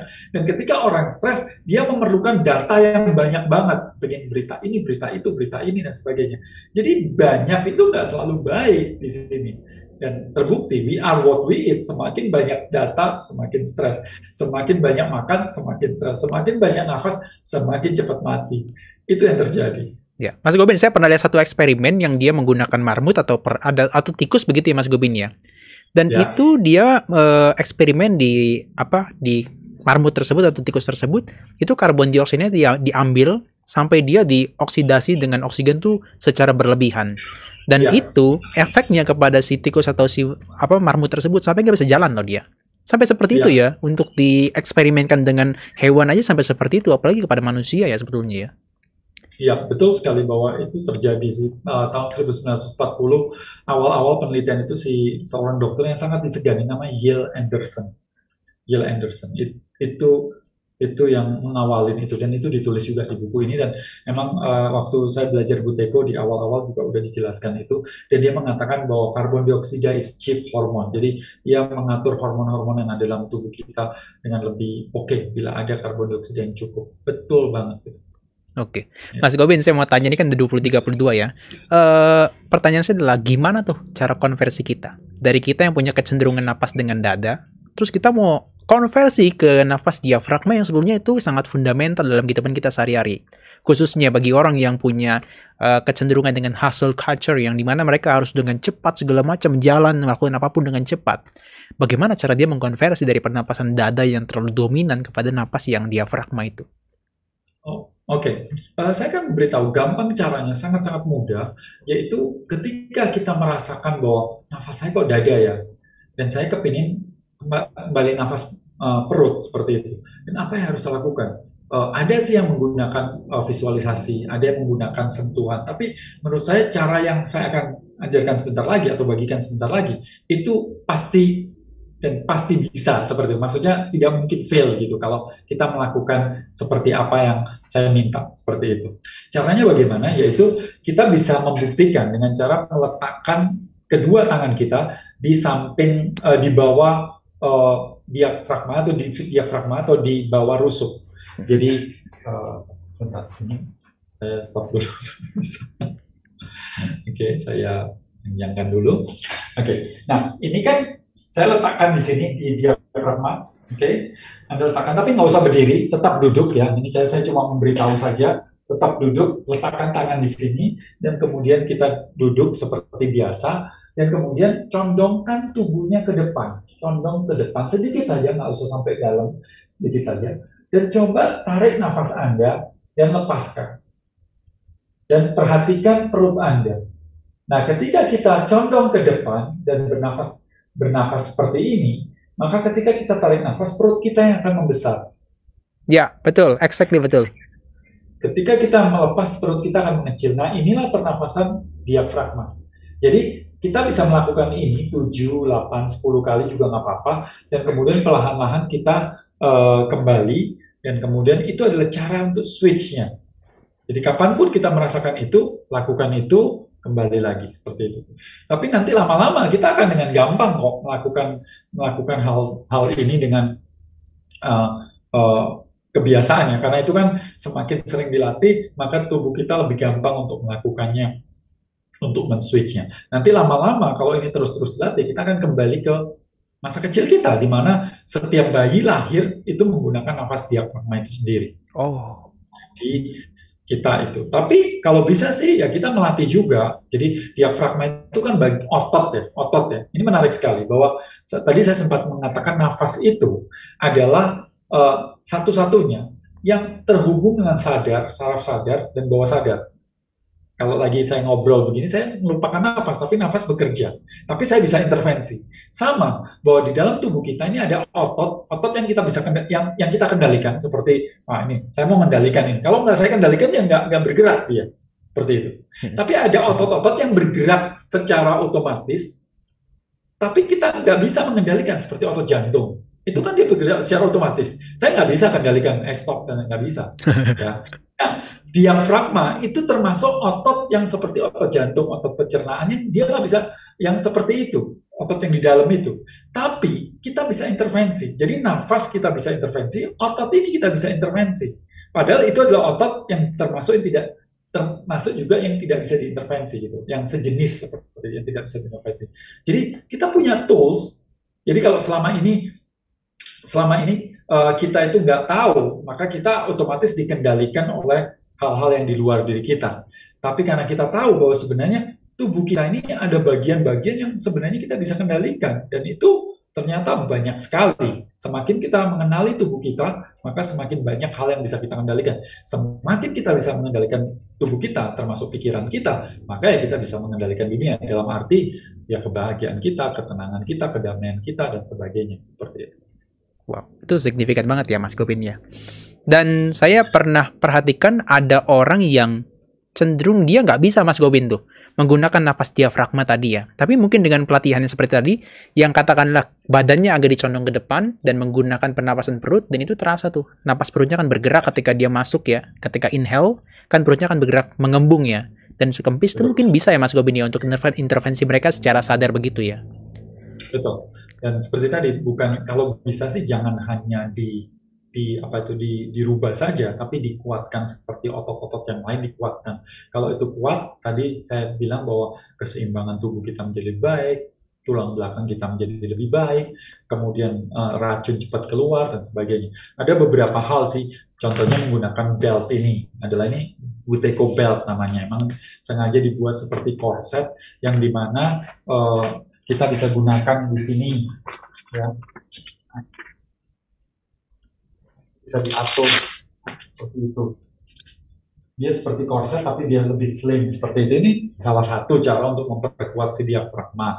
Kemudian ada juga namanya pakai sport mask kalau suka olahraga. Nah ini menarik sekali bahwa ada penelitian tentang longevity. Ini adalah sport mask yang dimana kita gunakan ini waktu olahraga sama seperti kita berada di 3.000-4.000 meter di atas permukaan laut di mana udara itu tipis. Kita lihat bahwa para olahragawan sebelum dia bertanding, biasanya diletakkan di dataran tinggi agar tubuhnya terbiasa dengan oksigen tipis. Ketika tubuhnya terbiasa dengan oksigen tipis, maka tubuhnya akan ketika bertanding dia akan jadi lebih kuat, lebih aktif. Dan yang menarik adalah orang-orang yang tinggal di pegunungan itu usianya cenderung lebih tinggi daripada yang di bawah, padahal oksigennya tipis. Dan yang menarik ada penelitian 7 dekade tentang longevity, dan dikatakan bahwa atau panjang usia itu faktor utamanya bukan genetik, bukan makan, bukan olahraga, tapi kapasitas paru-paru.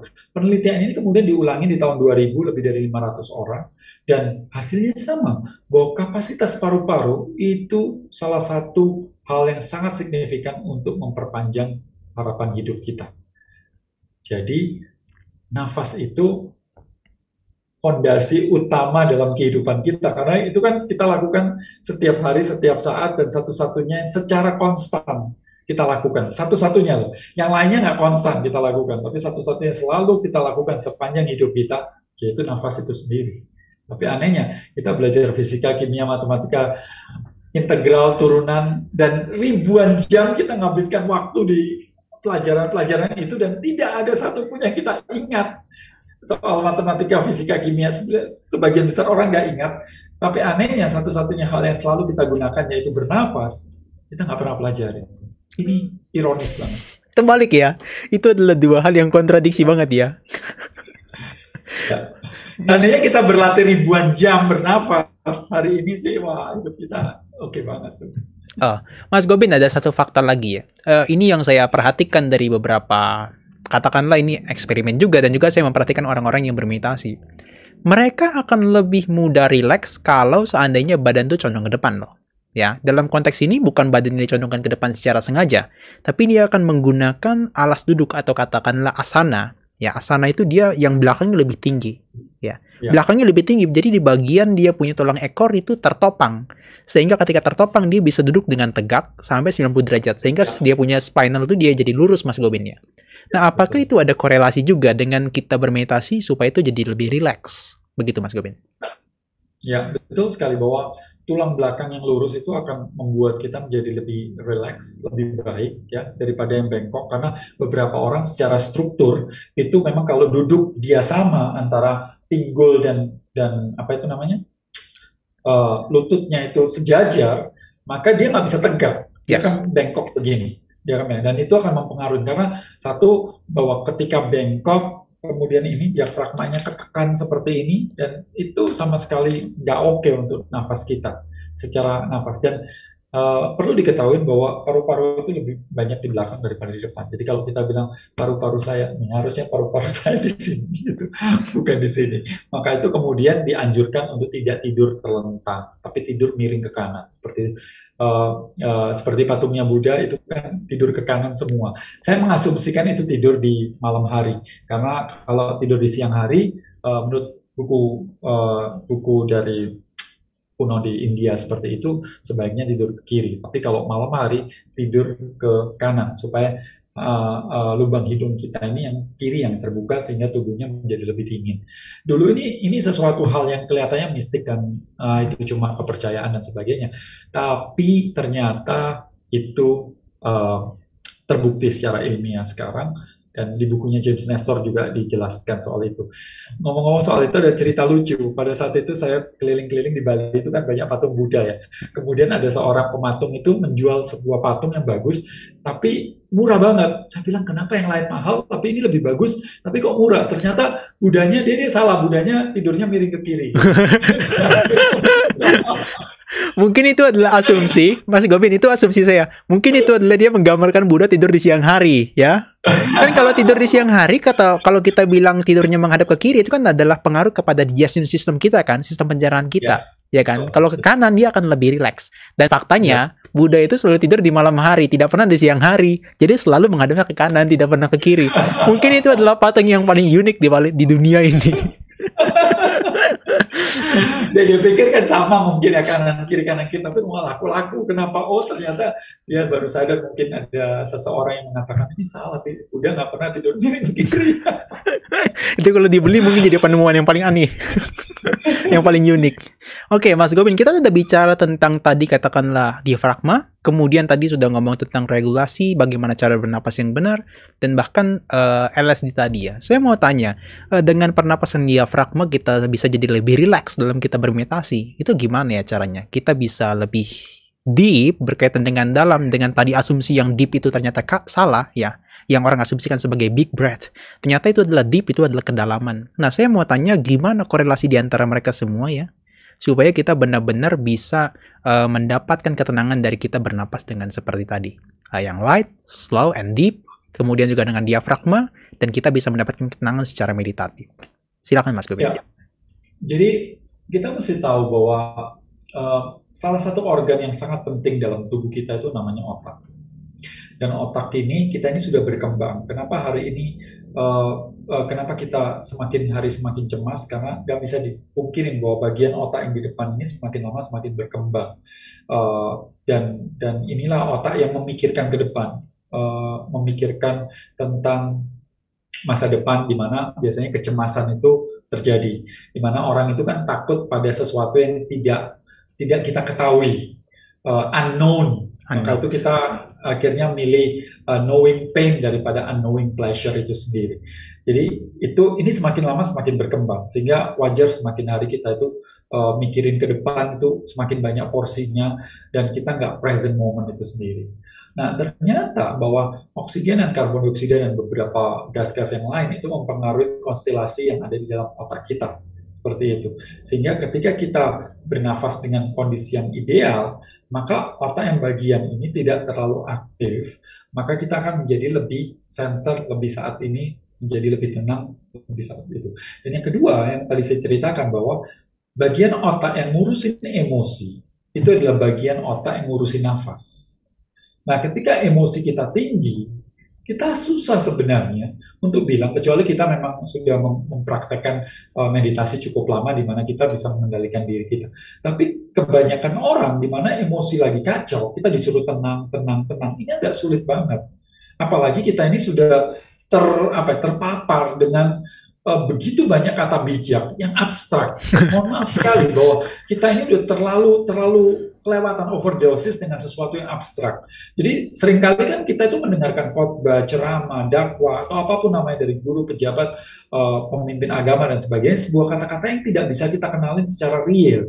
Yaitu contohnya ikhlas, berserah, bersyukur, atau menerima, atau kita harus tenang, sabar. Tapi bagaimana sih sebenarnya sabar, tenang, ikhlas itu realnya bagaimana gitu? Emang ketika kita stres, kemudian kita bilang sabar, sabar, kemudian kita bisa sabar. Di otak kita nggak ada yang berubah mengafirmasi hal tersebut. Tapi ketika kita merubah gerakan kita, merubah nafas kita, maka otomatis ada fisiologi yang berubah. Karbon dioksida berubah, oksigen berubah, pembuluh darah melebar, darah menuju ke otak juga berubah. Dan otak kita juga akan mempunyai detakan yang lebih tenang juga dengan cara seperti itu. Maka daripada kita bilang minta anak kita, nak sabar, sabar, tenang, tenang, lebih baik kita melakukan yaitu, nak tarik nafas, relax, mama hitung ya 5 ya, kemudian tahan sebentar, lepas 5 ya, seperti itu. Itu lebih real, lebih nyata daripada khotbah-khotbah bijak yang kita nggak pernah bisa ngerti, pahamin. Karena apa? Karena kita nggak pernah latihan di situ. Kita ini sudah ilmu mencapai, menggapai, meraih itu udah S3. Kita dari kecil harus juara, nak, harus nomor 1, harus ranking, kamu harus kaya, dan sebagainya. Kalau setiap orang yang nonton ini diminta, perusahaannya minta bulan depan target naik 10%. Anda tahu step-stepnya kita lakukan. Kita harus pakai endorse, kita harus pakai iklan atau apa. Kita melakukan step-stepnya tahu. Tapi ketika kita kehilangan duit, Bitcoin lagi jatuh seperti sekarang, kemudian kita ngeluh dan kemudian teman bilang, ya sudah ikhlasin saja. Terus gimana caranya ikhlasin itu bagaimana gitu? Ya sabar. Terus sabar itu bagaimana? Apa yang harus saya lakukan? Itu kita no idea. Kenapa? Karena selama ini kita diberikan kata-kata yang abstrak itu sendiri, yang tidak dijawantakan secara realnya. Maka itu saya salut sekali dengan, maksudnya saya bukan lebih dari salut, tapi saya senang sekali dengan Buddha. Ini dia itu memberikan tekniknya gitu. Anda supaya tenang bagaimana, walaupun mungkin tidak sepopuler kata-kata sekarang, sescientific kata-kata sekarang, tapi ada praktek-praktek. Saya percaya di semua agama ada ini. Saya mengalami hal itu, tapi tidak merata, atau istilahnya kalau Buddha itu identik dengan meditasi, padahal meditasi ada di Hindu juga, di Kristen juga ada, Yesus bagaimana berdoa dan meditasi, dan ada seperti itu. Tapi Buddha benar-benar seperti dia itu menjelaskan detailnya apa yang harus terjadi ketika saya memandang sesuatu sebelum persepsi itu muncul. Ini adalah gelas, ada step-stepnya. Itu sesuatu neuroscience, itu sesuatu sains yang menurut saya pada saat itu ya, walaupun kalau mau dibandingkan dengan saat ini tentu berbeda, tapi itu 2500 tahun lalu bisa menjelaskan hal itu tidak, bukan sesuatu yang umum gitu, apalagi di India yang dimana begitu banyak kepercayaan-kepercayaan, ritual-ritual yang luar biasa seperti itu. Jadi dan menariknya Buddha mengajarkan seseorang menjadi seperti dia, Buddha itu sendiri, dan menantang setiap orang tidak hanya percaya saja, mengimani saja, tapi membuktikan sendiri seperti si apa itu yang goldsmith, emas itu ya, menggosok dan sebagainya. Kata-katanya saya lupa, tapi ya kurang lebih seperti itu. Mohon maaf, tapi sebelumnya kalau saya terlalu melebar kemana-mana, tapi maksud saya mengungkapkan dengan tidak detail atau tidak tepat kata-katanya, mohon maaf, karena tidak di situ wilayah saya. Tapi apa yang saya dengar, apa yang saya tahu, itu sesuatu yang luar biasa, bahwa melatih nafas di awal-awal ketika duduk meditasi, anapanasati, mengikuti atau menyadari nafas itu aja, itu saja sudah menenangkan. How to practice, Mas Gobin, tentang light, slow, and deep-nya.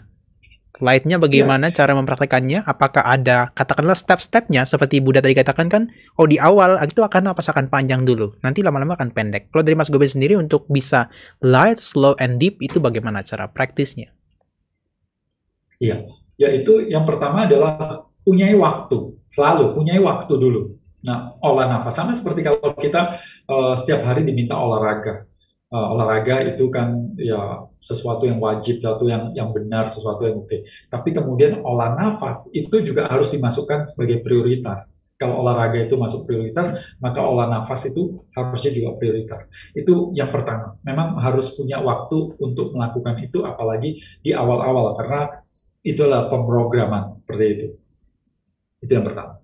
Yang kedua adalah kita melakukan latihan. Latihannya seperti apa? Yaitu kita menarik nafas dengan light. Light berarti kita jangan dipenuhin, jangan apa istilahnya? Jangan di semuanya dipenuhin gitu loh. Kalau sama seperti kita makan, belajarlah makan 60% kita penuh, ya sudah cukup. Emang ada keinginan, aduh gak puas nih kalau gak gitu. No. Nggak, ini sudah 60%. Itu disiplin di sana. Kemudian slow, berarti kita makannya pelan. Nafasnya yang pelanin. 5 detik. Mungkin kalau pertama susah ya 3 detik, tarik, 3 detik lepas. Kemudian naik ke 4 detik, 4 detik, atau 4 hitungan, 4 hitungan. Kemudian ke 5 dan 5. Rata-ratanya 5 itu bagus banget. Kalau kita bisa 5 detik tarik, 5 detik lepas, maka itu akan mendapatkan 6 kali nafas per menit, which is super excellent, seperti itu.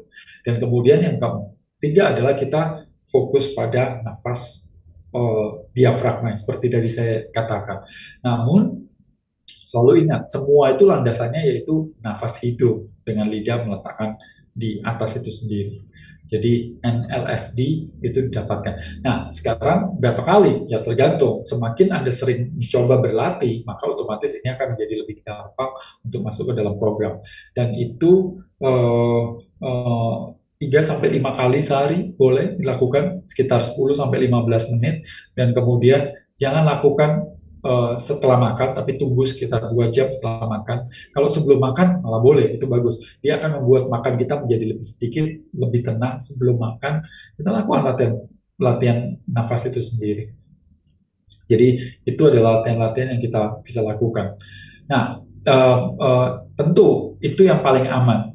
Terus apakah latihan-latihan yang lain bisa mendukung? Banyak teknik latihan, cuma latihan nafas itu kalau yang advance memang harus ada instruktur atau yang dampingin. Karena saya sendiri waktu pertama kali belajar nafas yang cukup advance seperti itu, seperti Wim Hof atau Buteyko, dan melakukannya hanya belajar lihat dari YouTube, saya sendiri 2 kali pingsan gara-gara nafas.